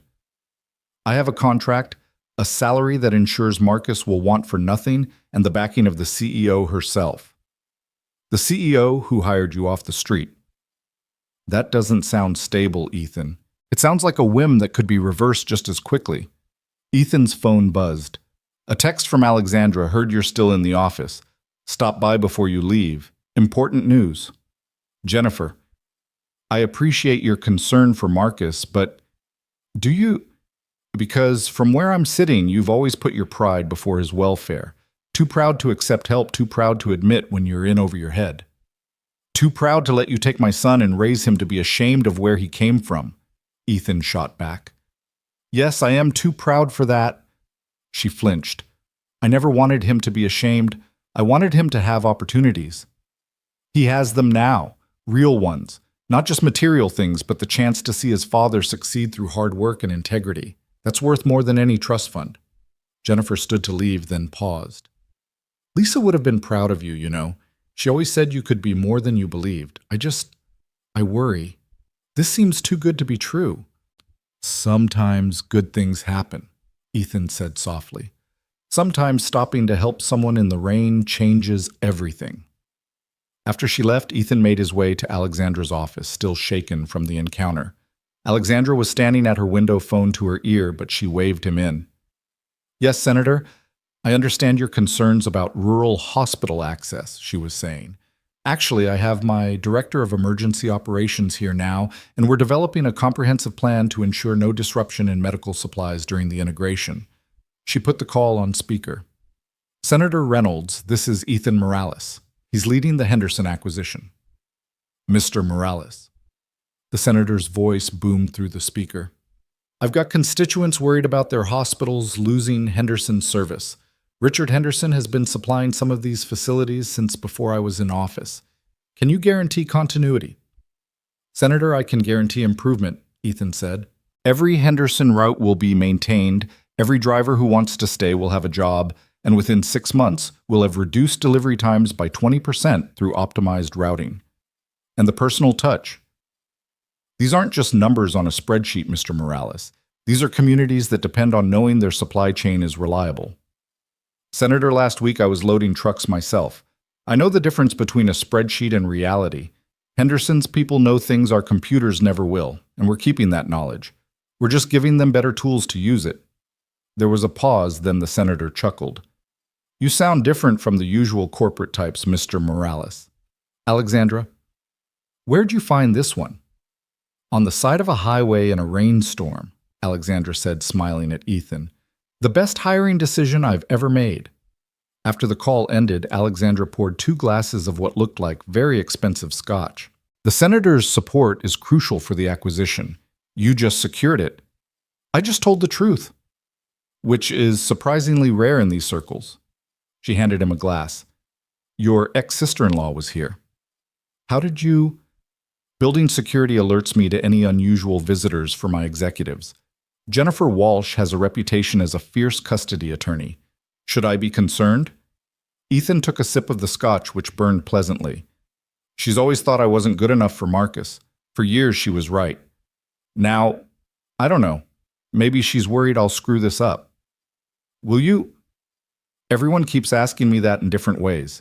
You, Jennifer, even I ask myself. But here's what I know: I've already survived my worst-case scenario. Lisa dying, raising Marcus alone, barely keeping our heads above water. Everything else is manageable by comparison. Alexandra studied him for a moment. The board meeting next month. I want you to present the full Rural Medical Supply Initiative. Not just the Henderson integration, but a comprehensive strategy for serving underserved markets. That's significantly bigger than what we discussed. You're thinking too small, Ethan. You see the opportunity with Henderson, but there are a dozen other small regional carriers with similar profiles. If we can prove the model with Henderson, we could revolutionize medical logistics for rural America. The scope of it was staggering. Ethan set down his glass, his mind already racing through possibilities. We'd need a dedicated division, specialized training for urban drivers not familiar with rural routes, partnerships with local medical facilities. See, you're already solving it. Alexandra moved to her desk, pulling up something on her computer. I'm promoting Sarah Martinez to deputy director under you. You'll need someone with her financial expertise to make the numbers work. Princeton will handle technical integration. You'll have a team of 15 to start more as needed. This morning I was worried about one acquisition. Now you're talking about transforming an entire market sector. Because this morning you proved you could handle it. Henderson was never just about acquiring a company, Ethan. It was about testing whether you could see the bigger picture. You passed. As Ethan left the building that night, his head spinning with possibilities and responsibilities, he thought about the strange path that had led him here. A week ago, he'd been prepared to beg for an entry-level position. Now he was designing strategies that could affect healthcare access for millions of people. Marcus was asleep when he got home, but there was a drawing on the kitchen table. It showed two stick figures, one tall, one small, standing in front of a tall building. Daddy's work was written in careful 8-year-old handwriting. At the bottom, Marcus had added, "My dad is a hero." Ethan sat at the table staring at the drawing, and for the first time since Lisa's death, he felt like maybe, just maybe, he was becoming the man she'd always believed he could be. Not just surviving, but thriving. Not just providing, but leading. Not just working, but making a difference. Tomorrow would bring new challenges. The Henderson integration alone would test every skill he had and several he'd need to develop. The Rural Medical Supply Initiative was ambitious, bordering on impossible. Jennifer would keep watching, waiting for him to fail. The board presentation loomed like a mountain to climb, but tonight in his small apartment with his son's drawing in his hands, Ethan Morales felt something he hadn't experienced in years, genuine optimism. The storm that had changed his life was over, but the forecast ahead, while challenging, looked bright. His phone buzzed one more time. A text from Richard Henderson. "My drivers want to meet you. They're scared about the acquisition. Would you come to Cincinnati this weekend? Bring your boy if you want. We're having a company barbecue Saturday. Let them see you're human." Ethan typed back, "We'll be there." Marcus would love a road trip, and the Henderson drivers needed to see that the man making decisions about their future understood their world. It was exactly the kind of bridge building that spreadsheets and presentations couldn't accomplish. As he got ready for bed, Ethan thought about his father, who'd worked construction until his back gave out, who'd never missed a day until the day he couldn't get up anymore. His father had taught him that work was dignity, that providing for your family was the most important thing a man could do. But now Ethan was learning something his father never had the chance to discover, that sometimes work could be more than survival. Sometimes it could be transformation, not just of your own life, but of others. Sometimes the right person in the right place at the right moment could change everything. The radiator clanged its nightly symphony, but Ethan barely heard it. He was already thinking about Saturday, about standing in front of Henderson's drivers and showing them that their futures were safe in his hands. He thought about the board presentation, about looking those executives in the eye and making them see that profit and purpose didn't have to be mutually exclusive. Most of all, he thought about Marcus, watching him present, seeing his father not as the struggling single parent who could barely make rent, but as someone who stood confidently in front of powerful people and spoke about changing lives. That was worth every late night, every challenge, every moment of imposter syndrome that still occasionally crept in. Because success wasn't just about climbing the corporate ladder, it was about pulling others up with you. And Ethan Morales, who'd stopped to pull a stranger's Mercedes out of the mud, understood that better than most. The drive to Cincinnati began at dawn on Saturday.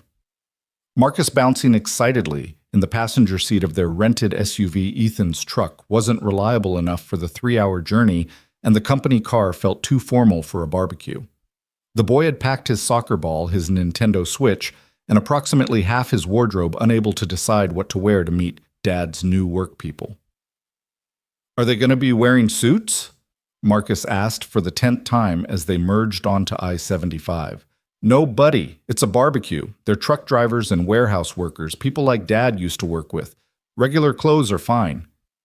But you're their boss now, right? Not exactly. It's complicated. I'm helping make sure they still have jobs when our companies become one company. Marcus considered this with 8-year-old seriousness. So you're like a superhero who saves jobs instead of people. Something like that, Ethan said, though the weight of that responsibility sat heavy on his shoulders. The Henderson facility was in an industrial district outside Cincinnati, a sprawling complex of warehouses and truck bays that had grown organically over 40 years. As they pulled into the parking lot, Ethan saw dozens of big rigs lined up like sleeping giants, American flags and family photos visible in their windshields. The barbecue was already in full swing in a field behind the main warehouse. Picnic tables covered with checkered tablecloths, kids running everywhere, the smell of burgers and hot dogs mixing with diesel fumes and autumn air. It was achingly familiar, like every company picnic Conway Shipping had ever thrown, right down to the cornhole games and the classic rock playing from someone's truck speakers. Richard Henderson spotted them, immediately breaking away from a group of drivers to walk over. His casual clothes jeans and a Henderson Shipping polo shirt made him look less like a CEO and more like what he'd started as a trucker who'd built something from nothing. "Ethan, glad you could make it." He shook hands firmly, then crouched down to Marcus's level. "And you must be the young man I've heard about. You know your dad's pretty famous around here." "He is." Marcus's eyes widened. "Sure is. He's the guy who's going to make sure all these people keep their jobs. That's better than being famous for throwing a football or singing songs, don't you think?" As Henderson led them toward the main gathering, Ethan could feel the eyes on him. Conversations quieted as they passed drivers and warehouse workers sizing him up, trying to reconcile the corporate executive they'd heard about with the man in jeans and a Conway Shipping softball team shirt he'd deliberately worn. "Listen up, everyone," Henderson called out, and the crowd gradually quieted. "This is Ethan Morales from Hayes Global. He's running the integration, which is a fancy way of saying he's the guy who decides what happens to all of us. I wanted you to meet him, ask him questions, and understand that he's not some suit who's never loaded a truck." "How many trucks you loaded then?" The question came from a burly driver with arms like tree trunks and skepticism written across his weathered face. "First truck I loaded was in 2011. Ethan replied, his voice carrying across the field. "Peterson Freight Dock 7 Milwaukee facility. 40,000 pounds of automotive parts in the middle of July with no AC in the warehouse. Last truck I loaded was 8 days ago, actually. Helped my neighbor move, and trust me, a 26-foot U-Haul full of furniture is harder than any commercial load I ever handled." That got a few chuckles, and the tension eased slightly. "What about our routes?" A woman in her 50s stepped forward, worry etched in her features. "I've been driving the Lima to Columbus medical run for 12 years. I know every hospital loading dock, every night shift, supervisor, every shortcut when there's construction. Is some computer going to tell me I'm doing it wrong?" "Ma'am, what's your name?" Ethan asked. "Dorothy. Dorothy Sanderson." "Dorothy, that knowledge you have, that's worth more than any algorithm we could develop. Hayes Global has great technology, but technology doesn't know that St. Mary's Hospital's dock freezes in winter, and you need to use the side entrance. It doesn't know that Columbus General always runs emergency orders on Tuesday nights. You do. We'd be idiots to lose that. So you're keeping our routes." "We're keeping the drivers who know them. The routes might get more efficient with our planning software, but the human element that stays." An older man raised his hand. "What about the trucks? No offense to Mr. Henderson, but we're driving some pretty old equipment." Richard started to speak, but Ethan stepped forward. "Fair question. I've seen the maintenance reports. Average age of the fleet is 12 years, some trucks pushing 20. Here's what I can promise: within the first year, every truck over 15 years old gets replaced. Not with basic models either. Proper sleeper cabs for the long-haul folks, state-of-the-art safety features, the works." "That's expensive," someone called out. "Know what's more expensive? Breakdowns, accidents, losing good drivers because we don't give them proper equipment." Ethan found himself falling into the rhythm he'd used in warehouse safety meetings. "I've driven old trucks. I know what it's like when the AC doesn't work in summer, when the heating's shot in winter, when you're white-knuckling it through rain because the wipers are barely functional. That's not just about comfort, it's about safety and respect." Marcus had wandered over to where some kids were playing soccer, but he kept glancing back at his father, clearly proud of how the adults were listening to him. Mr. Morales, a young driver, probably mid-20s, stepped forward nervously. I just started here 6 months ago, last in first outright. Should I be looking for another job? Ethan recognized the fear in the kid's eyes, the same fear he'd carried for years. What's your name? Tyler. Tyler Brooks. Tyler, you have any safety violations? Customer complaints? Problems with your logs? No, sir. Clean record. Then you've got nothing to worry about. We're not doing layoffs based on seniority. If someone has to go and I'm trying to make sure that number is as close to zero as possible, it'll be based on performance and need not who's been here longest. But the news says mergers always mean job cuts, Tyler persisted. Usually they do. But this isn't usual. Henderson has routes and contracts we need. You have knowledge we need. Cutting jobs would be like buying a car and then throwing away the engine. Dorothy spoke up again. You talk a good game, Mr. Morales, but we've heard promises before. What makes you different? Ethan thought about how to answer, then decided on complete honesty. 8 days ago, I was unemployed. Single father, overdue rent, had to choose between gas money and groceries. I got my job at Hayes because I stopped to help someone in a rainstorm, even though it meant missing my interview. That someone turned out to be Alexandra Hayes. The crowd had gone completely silent now. I know what it's like to live paycheck to paycheck. I know the fear of losing your job, of not being able to provide for your family. I can't promise everything will be perfect, but I can promise that every decision I make will consider the people affected by it. Because I've been you.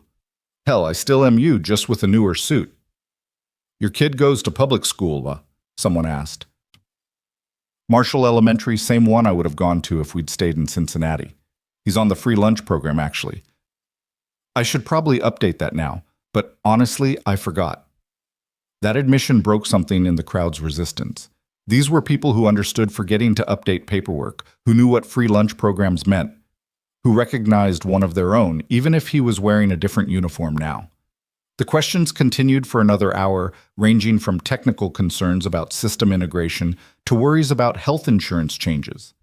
Ethan answered them all, sometimes admitting he didn't have all the answers yet, but promising to find them.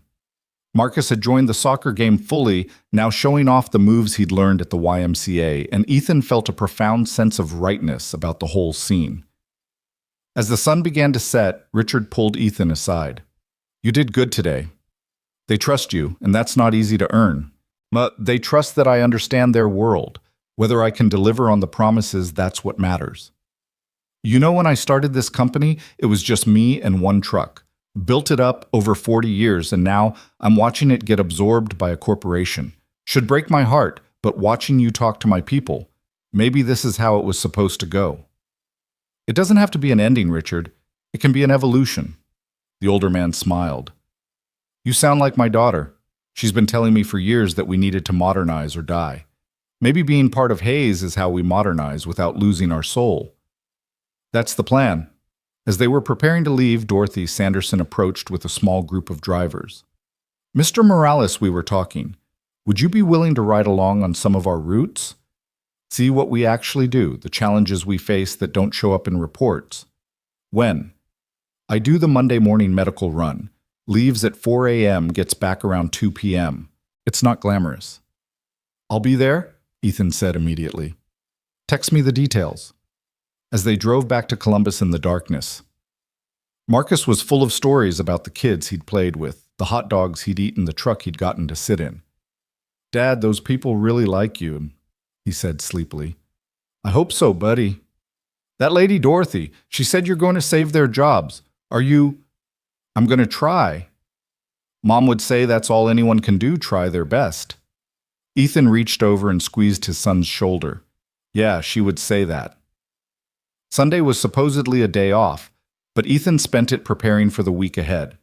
The ride-along with Dorothy, 3 integration meetings, a conference call with potential investors interested in the Rural Medical Initiative in preparation for the board presentation. Patricia had sent him a dozen files to review, and Sarah had added financial projections that needed his approval. But he made time for Marcus, too. They went to the park, played catch, and had dinner at their favorite pizza place, which now felt oddly humble compared to the restaurants his corporate card could access. Dad, are we rich now? Marcus asked over pepperoni pizza. We're comfortable. We can pay our bills, save for college, not worry about every dollar. But rich is about more than money. Like what? Like having work that matters, having people who trust you, having the chance to help others. Ethan thought about his own father, who defined rich as not having to check the price at the grocery store. By that measure, yes, they were rich now.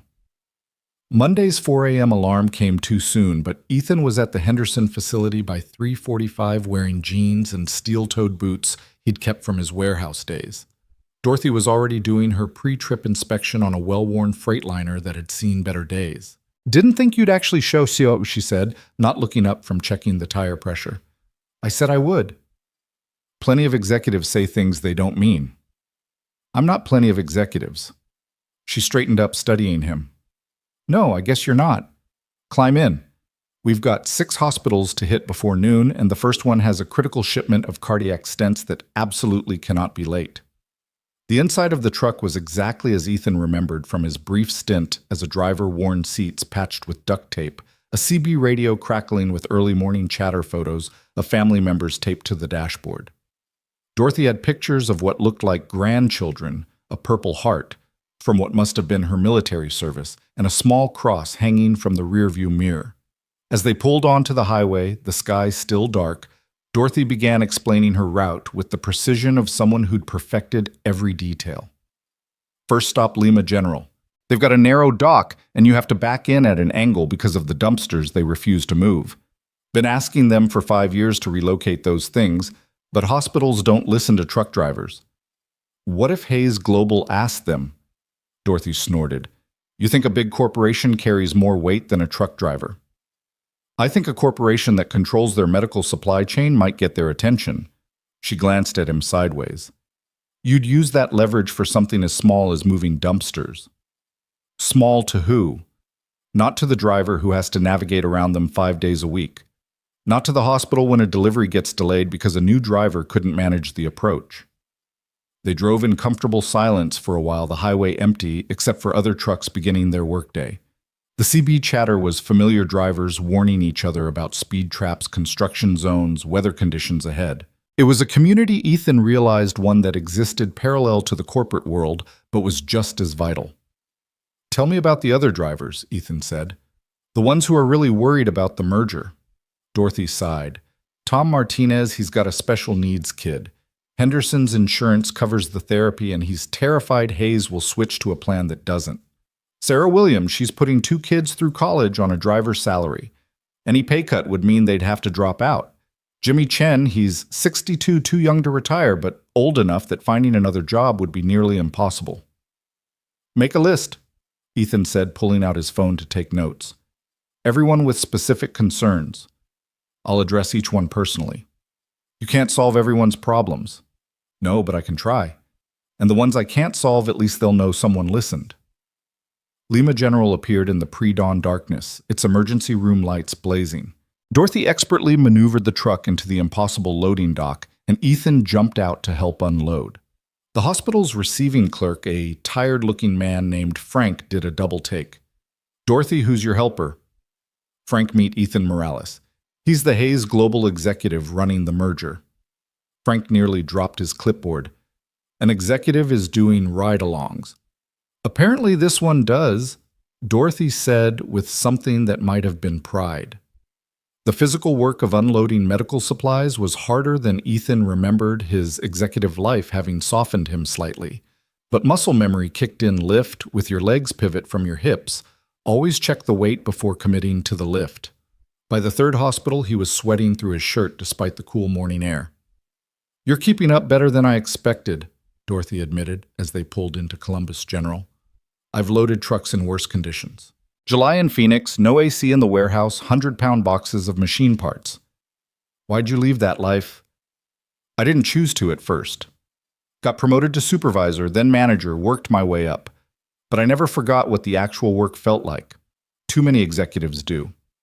At Columbus General, they encountered a problem. The shipment of insulin was supposed to be refrigerated, but the cooling unit on Dorothy's truck had failed somewhere between hospitals. Shit, Dorothy muttered, checking the temperature gauge. It's borderline. Might still be good, but if they reject it, they have to reject it, Ethan said. Patient safety comes first, but here's what we're going to do. He pulled out his phone and called Sarah Martinez, who answered despite it being 7 a.m. Sarah, I need a refrigerated truck at Columbus General in 30 minutes with a replacement insulin shipment. Pull it from our Columbus warehouse. Ethan, that's Hayes' inventory, not Henderson. We're one company in 4 weeks. Make it happen. He hung up and turned to Dorothy. We'll wait for the replacement. Document everything for insurance, and I'll make sure this doesn't count against your performance record. This cooling unit has been failing for months. Richard knows, but repairs are expensive. Not as expensive as losing a shipment of insulin, or losing a contract because we couldn't deliver. Ethan made another note. Every truck gets a maintenance review this week. Anything critical gets fixed immediately. The replacement truck arrived in 25 minutes, Sarah having worked her magic. The hospital never knew how close they'd come to not receiving critical medication. As they transferred the insulin, Dorothy watched Ethan with an expression he couldn't quite read. You didn't have to do that. Could have let me take the hit shown Henderson's weaknesses to justify changes. That's not how I work. No, she said softly. I'm beginning to see that. The rest of the route went smoothly, and Dorothy shared stories from her 12 years on the road. She talked about delivering cancer medications to a small rural hospital and seeing the same patients week after week, watching some recover and others fade. She spoke of driving through blizzards because dialysis supplies couldn't wait for better weather. She described the night she'd broken protocol to deliver an emergency heart medication directly to a patient's home because the hospital's order had been delayed. That's the part corporate never understands, she said as they headed back to Cincinnati. We're not just moving boxes, we're part of people's survival. I understand, Ethan said. My wife died because an ambulance couldn't get blood supplies in time. Car accident, rural road, the nearest trauma center was 40 minutes away. If there had been a closer supply depot, if the logistics had been better... Dorothy was quiet for a long moment. I'm sorry. It was 4 years ago. But it's why this matters to me. It's not about profit margins or market share. It's about making sure the supplies are where they need to be when someone's life depends on it. They arrived back at Henderson just after 2 p.m. as Dorothy had predicted. Richard was waiting in the yard along with several other drivers who'd apparently heard about the ride-along. How'd he do, Dorothy? Richard asked. He'll do, she said simply, which Ethan could tell from Richard's expression was high praise indeed. The ride back to Columbus was a blur of phone calls. The insulin incident had revealed systemic maintenance issues throughout Henderson's fleet. Ethan authorized emergency repairs negotiated with Hayes' preferred vendors for bulk discounts and set up a maintenance schedule that would prevent future failures. You're spending a lot of money, Patricia warned him during one call. I'm preventing a lot of problems, he countered. What's the cost of losing a hospital contract because we can't deliver? What's the cost of a driver getting hurt because equipment failed? By the time he reached his office, Sarah was waiting with a stack of invoices and a worried expression. Ethan, you authorized almost $200,000 in repairs today. I did. Without board approval. It's within my discretionary budget. Barely, and it's going to raise questions. Good. Let them ask. I'll have Dorothy Sanderson explain to the board why she's been driving with a failing refrigeration unit for 3 months. I'll have her describe what happens when insulin isn't delivered on time. Sarah studied him. You're taking this personally. Shouldn't I? We're asking these people to trust us with their livelihoods. The least we can do is give them working equipment. Alexandra wants to see you. Fair warning, she's gotten calls from several board members about the expenses. Ethan found Alexandra in the boardroom reviewing financial projections on multiple screens. She looked up as he entered, her expression unreadable. $200,000 in 1 day, she said. It would have been more, but I negotiated bulk discounts. Explain. Ethan laid out what he'd seen, the deteriorating equipment, the safety risks, the potential for catastrophic failures that could cost contracts and lives. He described Dorothy's professionalism, despite inadequate tools, the other drivers' fears about their futures, and the insulin incident that could have been a disaster. So you made a unilateral decision to fix everything immediately. I made an executive decision to prevent future crises rather than react to them. Alexandra was quiet for a moment, then smiled. Good.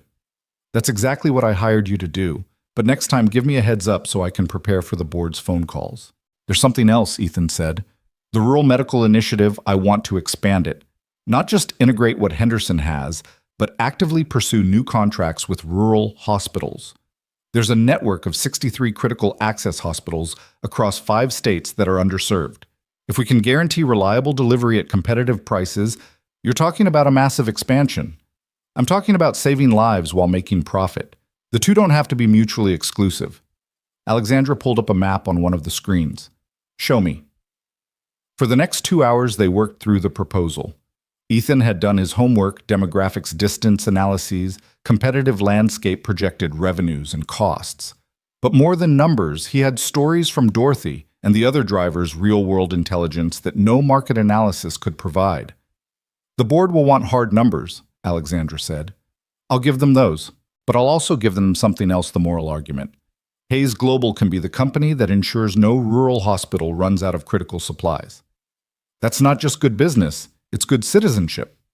You're going to make that argument to a room full of investors who only care about returns. I'm going to make them understand that returns come from reputation, and reputation comes from reliability. Every rural hospital we serve becomes a reference. Every small town we reach becomes a market foothold. Let our competitors fight over the big city contracts. We'll own everything else. Alexandra stood walking to the window that overlooked the city. The board meeting is in 3 weeks. You'll have 15 minutes to present. I'll need 30. You'll have 15. Make them count. As Ethan left her office, his phone rang. It was Marcus's school. Mr. Morales, this is Principal Johnson. There's been an incident with Marcus. Ethan's heart stopped. Is he okay? He's fine, but he was in a fight. We need you to come in. The drive to the school was agony, every worst-case scenario playing through Ethan's mind. Marcus had never been in a fight, had always been the quiet kid who avoided conflict. He found Marcus in the principal's office, sporting a split lip and defiant eyes. Another boy sat across the room with a black eye, his parents already present and looking furious. Mr. Morales, Principal Johnson began, Marcus punched Timothy here during recess. He said Dad was a liar, Marcus burst out. He said there's no way a truck driver became a director in 1 week, that Dad was making it up to seem important. Timothy's father, wearing a suit that screamed middle management, snorted. Can you blame him? Does sound far-fetched. Ethan looked at the man, then at his son, then back at Marcus. Did you hit him first? Marcus nodded, ashamed now. I know you said violence is never the answer, but he kept saying you were a nobody, pretending to be somebody, and I got so mad. Mr. Morales, Timothy's mother interjected, your son gave Timothy a black eye. There need to be consequences. You're right, Ethan said, then turned to Marcus. Apologized to Timothy. But Dad, now. Marcus mumbled an apology, clearly not meaning it. Timothy, Ethan said to the other boy, I did become a director at Hayes Global last week. It does sound unbelievable, but it's true. Would you like to see my business card? The boy looked uncertain, glancing at his parents. Ethan pulled out one of his cards, handing it to Timothy's father. Senior Director of Emergency Operations. You can call the main number and verify if you'd like. The man's face went through several expressions before settling on embarrassment. That's not necessary. Marcus was wrong to hit your son, Ethan continued. Violence is never the solution to words, no matter how hurtful. But perhaps Timothy could also apologize for calling me a liar. After awkward apologies all around and a stern warning from the principal, Ethan walked Marcus to the car in silence. Once inside, he finally spoke. You want to tell me what really happened? Marcus's tough facade crumbled. It wasn't just Timothy. A bunch of kids were saying we were poor, that we lived in a bad apartment, that you couldn't really have an important job.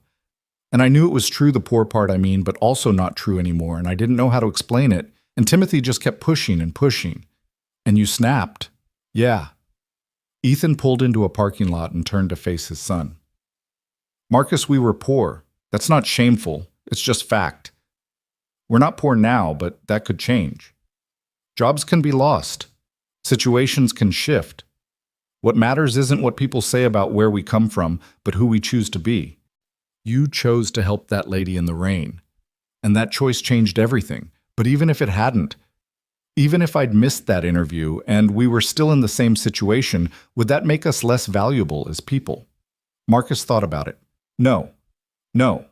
Timothy's parents probably have more money than we do even now. Does that make them better than us? They seemed kind of mean. They were protecting their son just like I protect you. But Marcus, you can't fight everyone who says something you don't like. You know what the best revenge is? What? Success, living well, being happy. And at the board meeting next month when you're there watching me present to some of the most powerful people in the business world, Timothy, and everyone else will see that sometimes impossible things happen. I can really come. Ms. Hayes specifically invited you, but only if you promise no more fights. I promise. That evening, while Marcus did homework with extra focus, his punishment was no video games for a week. Ethan worked on his board presentation. He thought about Dorothy's devotion to her route, Richard's pride in his company, the drivers who just wanted job security and respect. He thought about rural hospitals depending on reliable deliveries and patients whose lives hung in the balance of logistics. His phone buzzed with a text from Dorothy. Heard what you did about the truck repairs. Also heard you're presenting to the board about rural medical expansion. The drivers are talking. They think you might actually be one of the good ones. He texted back, just trying to do the right thing. That's what makes you one of the good ones. As midnight approached, Ethan looked at his presentation, 27 slides of numbers, projections, and strategies. It was good, solid, defensible. But it wasn't enough. The board needed to see what he'd seen, feel what he'd felt. Writing with Dorothy. Understand that this was about more than market share. He opened a new slide and began typing, the human cost of logistics failure. It would be risky bringing emotion into a boardroom that dealt in facts and figures, but Ethan had built his new life on taking the right risks. Stopping for Alexandra had been a risk. Taking the job had been a risk. Spending $200,000 on repairs had been a risk. Some risks were worth taking. He added a photo Dorothy had shared her delivering Christmas presents, along with medical supplies to a children's hospital in rural Ohio. The unofficial extra mile that no algorithm would ever capture, but that built the loyalty companies couldn't buy. Another slide, what we deliver besides packages. It listed the intangibles, hope to cancer patients, independence to dialysis patients, life to trauma victims. These weren't metrics that would show up in quarterly reports, but they were the reason the work mattered. By 2 a.m., he had 40 slides, far too many for 15 minutes. But he'd figure out how to condense them, how to tell the story that needed telling. Because that's what this was, a story about how good business and good humanity could be the same thing. Marcus was asleep on the couch, having tried to wait up for him. Ethan covered him with a blanket, then stood watching his son sleep, thinking about the example he was setting. Not just of success, but of service. Not just of climbing the ladder, but of making sure it stayed stable for others to climb. His phone lit up with one more message, this one from Alexandra. Heard about the school incident. Your son defending your honor must have been interesting. See you tomorrow. We need to discuss accelerating the Henderson integration. Accelerating. Everything was accelerating. 3 weeks ago, he'd been nobody. Now he was responsible for hundreds of jobs, millions in revenue, and a vision that could transform rural medical logistics. The weight of it should have been crushing. Instead, it felt like purpose, like the moment when a load you've been struggling to balance finally settles into place and you realize you're stronger than you thought. Through the window, the city lights twinkled, each one representing someone depending on the vast network of logistics that kept the world running. Somewhere Dorothy was probably planning tomorrow's route. Richard was likely losing sleep over his company's future. The board members were definitely questioning Alexandra's judgment in hiring him.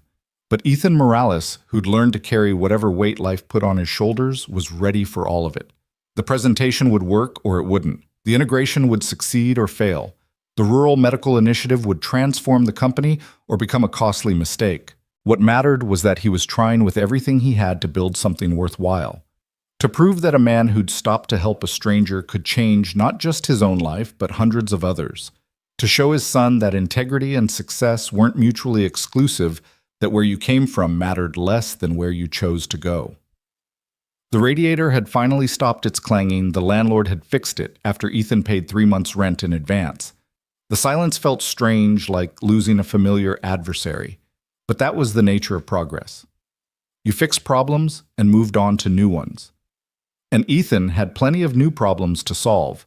Tomorrow would bring integration meetings, personnel decisions, and the constant balance of corporate demands and human needs. But tonight, with his son safe and his purpose clear, he felt ready for whatever storms lay ahead. The boy who'd loaded trucks was becoming the man who coordinated entire supply chains. The single father who'd counted pennies was becoming the executive who authorized millions in spending. The person who'd stopped to help was becoming the leader others looked to for help. It was, as Marcus would say, like being a superhero. Only instead of a cape, he wore a suit he was still getting used to. Instead of superpowers, he had experience and empathy. And instead of fighting villains, he was fighting the indifference and inefficiency that kept help from reaching those who needed it most. The morning of the board presentation arrived with an unseasonable November snow. Delicate flakes drifting past the apartment window as Ethan adjusted his tie for the 5th time. Marcus sat on the bed already dressed in his best clothes, a navy blazer and khakis they'd bought specifically for today. "You nervous, Dad?" Marcus asked, swinging his legs. "Terrified," Ethan admitted, then caught himself. "I mean, a little nervous. Mom used to say being nervous means you care about doing good." "Your mom was smart." Ethan sat beside his son, remembering Lisa's way of simplifying complex emotions into manageable truths. "You remember what we talked about. During the presentation, you need to sit quietly." "I know, Dad. Mrs. Chen already gave me the lecture twice." Marcus grinned. "She also said to imagine everyone in their underwear if I get bored. Mrs. Chen said that she says it works for her at her senior center meetings." The drive to Hayes Global felt different this morning. The security guard waved them through with a respectful nod, and Ethan's reserved parking spot, still surreal to have one, was clear, despite the accumulating snow. As they walked through the lobby, several employees recognized him and offered encouraging smiles. Word had spread about the Henderson integration, about the truck repairs, about the executive who actually rode along on delivery routes. Patricia met them at the elevator, her usually composed face showing hints of concern. "The board members are already gathering. Richard Henderson arrived an hour ago. He's been talking to them." "Talking about what?" "The integration. He brought Dorothy Sanderson with him." Ethan's stomach dropped. If Henderson was having second thoughts, if he was poisoning the board against the expansion plan, where are they? "Executive Lounge, 35th floor." "But Ethan, your presentation isn't for another hour." He was already moving toward the elevator, Marcus hurrying to keep up. "Keep my time slot. I'll be ready." The Executive Lounge was a space Ethan had never entered, all leather and mahogany oil paintings of previous CEOs watching from the walls. Richard Henderson stood near the window, speaking earnestly to 3 board members Ethan recognized from photos: David Chang, the lead investor, Margaret Sterling, former Secretary of Commerce, and James Wright, who ran his own logistics empire before joining Hayes's board. Dorothy stood slightly apart, looking uncomfortable, in business attire instead of her usual driver's uniform. She spotted Ethan first and gave him a subtle nod that he couldn't quite interpret. Morales." Wright called out, his voice carrying the authority of someone used to being obeyed. "Henderson here was just telling us about your roadside assistance last Monday." "The ride along," Ethan corrected carefully. "I wanted to understand the operational challenges firsthand. And authorized $200,000 in repairs on the spot." Chang added, his tone neutral, but his eyes sharp. "That's quite a financial commitment without board consultation." Before Ethan could respond, Dorothy stepped forward. "May I say something?" The board members looked surprised. Drivers didn't typically speak in executive lounges, but Sterling nodded. "Please, Ms. Sanderson. Dorothy Sanderson. I've been driving medical routes for 12 years, and in all that time, no executive has ever asked me what I need to do my job better. They've told me sure. Mandated new procedures, installed tracking systems, cut costs. But asked never.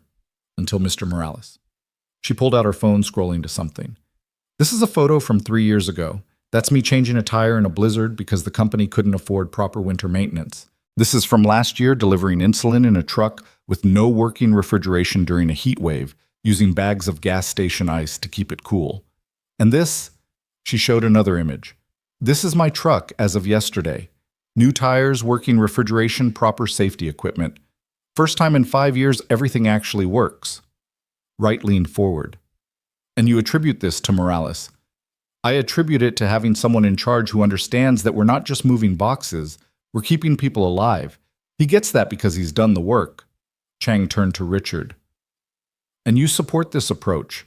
Even though it's costing your company money, it doesn't have, Richard smiled slightly. My company hasn't had money for proper maintenance in 2 years. We've been surviving on reputation and driver dedication. Ethan's investment isn't just fixing trucks, it's showing my people that Hayes Global values them. You can't buy that kind of loyalty. Actually, Wright said dryly, it sounds like you can, for about $200,000. With respect, Mr. Wright, Ethan interjected, finding his voice, you can't buy it. You can only earn it. The money just demonstrates commitment. The loyalty comes from following through. Margaret Sterling studied him with interest. Young man, and you are remarkably young for this position, Alexandra's faith in you is evident. But the board needs more than faith. We need results. Then let me show you results, Ethan said.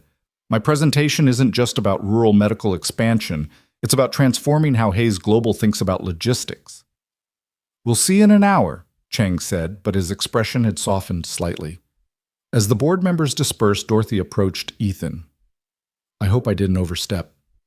You said exactly what needed saying. Thank you. She glanced at Marcus, who'd been silently absorbing everything. This your boy. Marcus, this is Ms. Dorothy. She drives the trucks that deliver medicine to hospitals. Marcus's eyes widened. Like an ambulance, Dorothy laughed.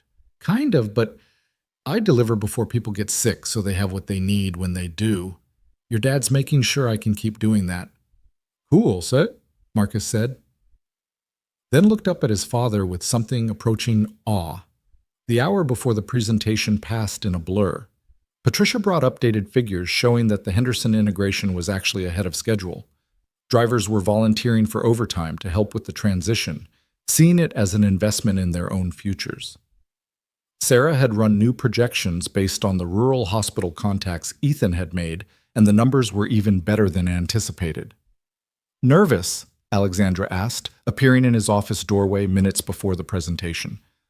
My son asked me the same thing this morning, and terrified, but ready. She smiled. Good. Confidence without fear is just arrogance. Fear without confidence is paralysis. You found the balance.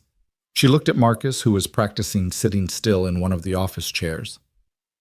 Mr. Marcus, are you ready to see your father change some minds? Yes, ma'am, Marcus said formally, making both adults smile. The boardroom was intimidating by design, a massive oval table surrounded by 20 leather chair screens on every wall, windows offering a commanding view of the city.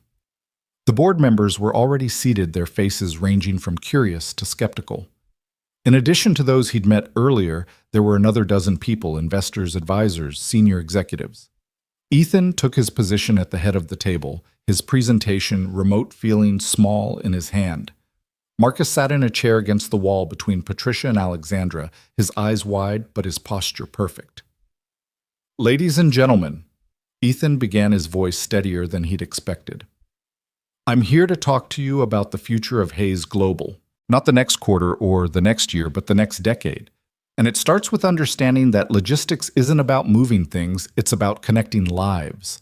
He clicked to his first slide, a map of the United States with dots representing hospitals. Green dots for major metropolitan hospitals, red for rural facilities. The green dots are where we make our money. The red dots are where we make our difference. Today I'm proposing we do both. For the next 10 minutes, he laid out the numbers with Sarah's precision market-size growth potential competitive advantages. The board members took notes, asked pointed questions about margins and scalability. It was going well, but not great, the kind of presentation that might get approved, but wouldn't inspire. Then Ethan switched tactics. Let me tell you about Betty Morrison, he said, pulling up a photo Dorothy had shared, an elderly woman in a hospital bed, smiling, despite obvious illness. She lives in Murray, Kentucky, population 367. Every week she needs dialysis supplies delivered to the regional clinic 40 miles from her home. Last winter, those supplies were 3 days late because the logistics company serving the area decided the route wasn't profitable enough to maintain during a snowstorm. He clicked to the next slide.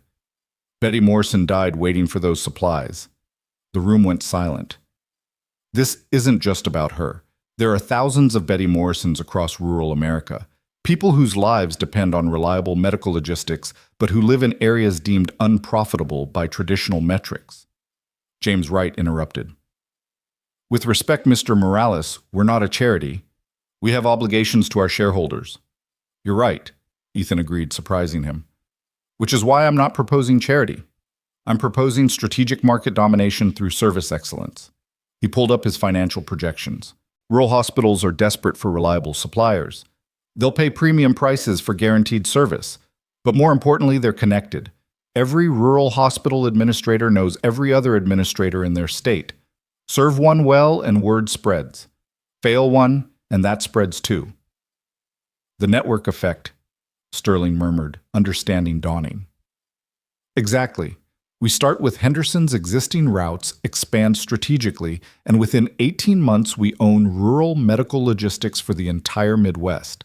Our competitors are fighting over saturated urban markets while we quietly lock up an underserved sector worth, he clicked to the next slide, $47 billion annually. Chang leaned forward. Those numbers assume perfect execution. No, those numbers assume competent execution. Perfect execution would double them.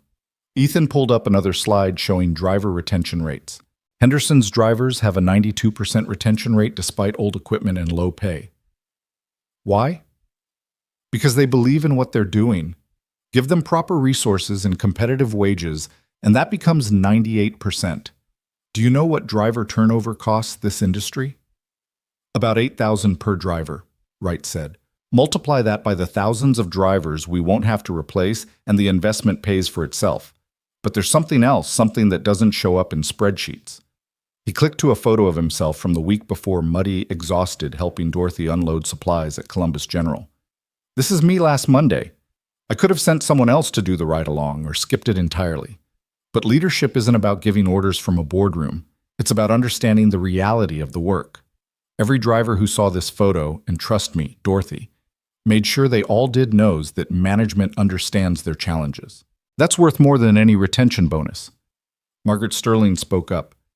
You're proposing a fundamental shift in how Hayes Global operates. Less focus on automation and efficiency, more on human elements. I'm proposing we recognize that humans are our efficiency. A computer can plot the fastest route, but it can't know that the loading dock at Lima General floods every April, or that the night supervisor at Columbus Memorial always needs supplies by 10 p.m. for the morning shift. Our drivers know these things. They are our competitive advantage. What about scalability? Another board member asked. This high-touch approach works for Henderson's size, but Hayes is 20 times larger. Which is why we're creating a hybrid model. Technology handles what it does best. Routing optimization, inventory management, predictive analytics. Humans handle what they do best, relationship building, problem solving, last mile adaptation. We're not choosing between efficiency and humanity. We're combining them. Alexandra stood. If I may add something, 3 weeks ago, our entire East Coast network crashed. The technical team said it would take 72 hours to fix. Ethan solved it in 4 hours. Not because he's a better programmer, but because he saw the human solution the computers missed. That's the approach he's proposing company-wide. David Chang had been doing calculations on his tablet. If these projections are accurate, we're looking at a 17% increase in revenue within 2 years. Conservative estimate, Ethan said. It doesn't account for the government contracts we'll be positioned to win. The federal government is mandating improved rural healthcare access. They'll need logistics partners who can actually deliver. Literally, someone quipped, causing a ripple of laughter that eased the tension. James Wright stood walking to the window. Morales, you're asking us to invest millions in an unproven strategy based on the idea that treating drivers well and serving unprofitable routes will somehow generate profits. I'm asking you to invest in the radical idea that doing the right thing is also the smart thing, that a company's value isn't just its stock price, but its impact on society, that employees who believe in their work perform better than those who just collect paychecks. Wright turned back. And if you're wrong, then we'll still be the logistics company that ensures no rural hospital runs out of critical supplies. We'll still be the employer that drivers want to work for. We'll still be the company that stopped putting algorithms ahead of human lives. Even if I'm wrong about the profits, which I'm not, I'm right about the principle. The room fell silent. Board members exchanged glances, conducting entire conversations with looks and subtle nods. Finally, Chang spoke. We'll need detailed implementation plans, milestone markers, and regular progress reports. You'll have them, Ethan promised. And oversight. This is too big to run without board involvement. Agreed with one condition. Ride along with the drivers, see what they see. You can't oversee what you don't understand. That caused some shuffling and uncomfortable looks, but Sterling smiled. I haven't been in a truck since I was transportation secretary. Might be educational. All in favor of the Rural Medical Expansion Initiative, Alexandra called. One by one, hands rose. Not all of them. Wright still looked skeptical, and 2 others abstained, but a clear majority. Motion carries, Alexandra announced. Congratulations, Mr. Morales. You just changed the direction of a Fortune 500 company. As the board members filed out, several stopped to shake Ethan's hand. Margaret Sterling paused longer. That was one of the most compelling presentations I've seen in 40 years of board meetings. You didn't just present numbers, you told a story. Made us care. It's easy to make people care when you care yourself. She glanced at Marcus, who was trying very hard to contain his excitement. Your son. Yes, ma'am. He's very proud of you. Make sure he stays that way. After everyone left, Marcus launched himself at Ethan. Dad, that was amazing. You were like a superhero giving a speech. And they all listened. They did more than listen, buddy.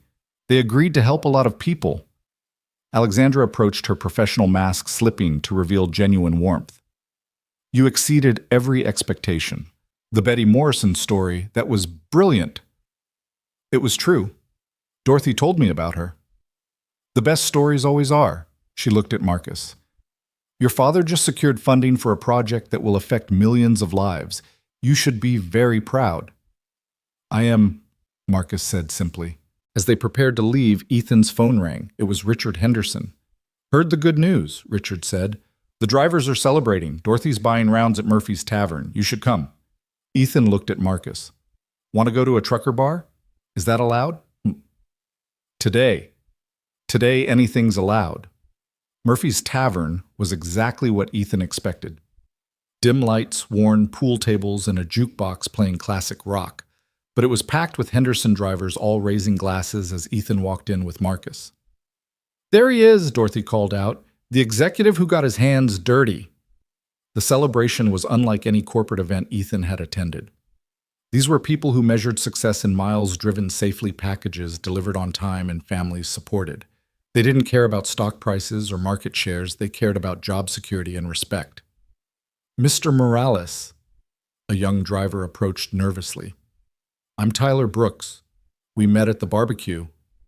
I remember. You were worried about layoffs. Yes, sir. I wanted to say, my wife's pregnant. We found out last week. And knowing my job's safe, that we'll have good insurance, you don't know what that means. I do know, Ethan said quietly. Congratulations on the baby. As the evening wore on, Marcus played pool with some of the drivers' kids, while Ethan listened to story after story. Drivers talked about close calls, difficult deliveries, the satisfaction of knowing their cargo mattered. They spoke of families, mortgages, kids in college, aging parents, real lives that depended on paychecks that Ethan now had the power to protect or eliminate. Heavy is the head that wears the crown, Richard said, joining him at the bar. I'm not wearing a crown. I'm wearing a target. Every decision I make affects hundreds of people. Thousands, actually, once the expansion kicks in. Richard signaled for 2 beers. But here's the thing. You've got something most executives lose. You remember being on the other side. Don't lose that. How do you not lose it? Richard pointed to the room full of drivers. You keep showing up here. You keep your hands dirty. You remember that every spreadsheet represents someone's livelihood. Dorothy approached with someone Ethan didn't recognize, a young woman in her 20s with intelligent eyes and a confident bearing. "Mr. Morales, this is my daughter Angela. She just graduated with a degree in logistics management." Angela shook his hand firmly. "Mr. Morales, I've been following the Henderson integration. Your approach to maintaining driver expertise while upgrading infrastructure, it's exactly what they should be teaching in business school, but don't." "You looking for a job?" Ethan asked. "I had offers from Amazon and FedEx, but after seeing what you're building here, Hayes Global is where I want to be. Send me your resume. We're going to need smart people who understand both the technical and human sides of this business." As the evening wound down, Ethan found himself outside with Marcus, who was fighting to stay awake. "Dad, those people really like you," Marcus said sleepily. "They like that someone's fighting for them. Is that what you do now? Fight for people?" Ethan thought about it.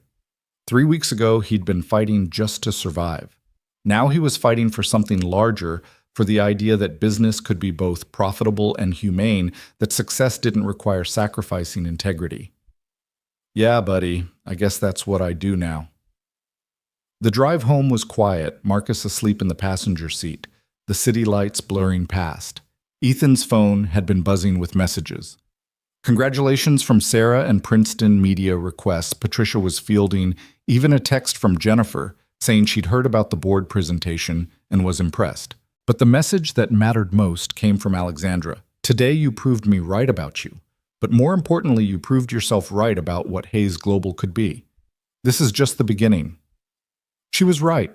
The rural medical expansion was approved but not implemented.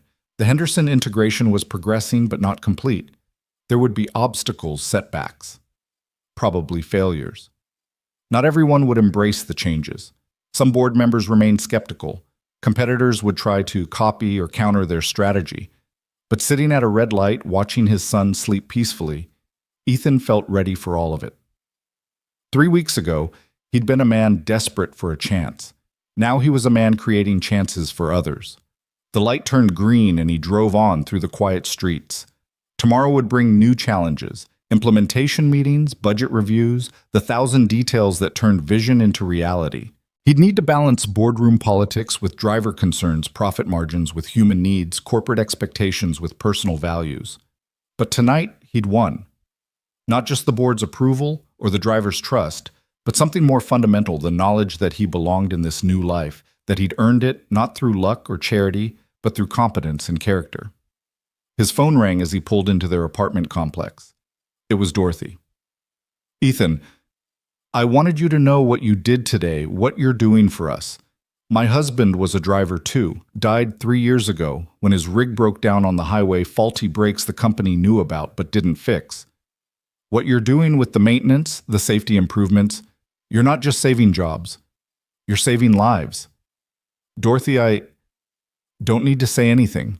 Just wanted you to know that when you talk about logistics being about connecting lives, we hear you, we believe you, and we've got your back."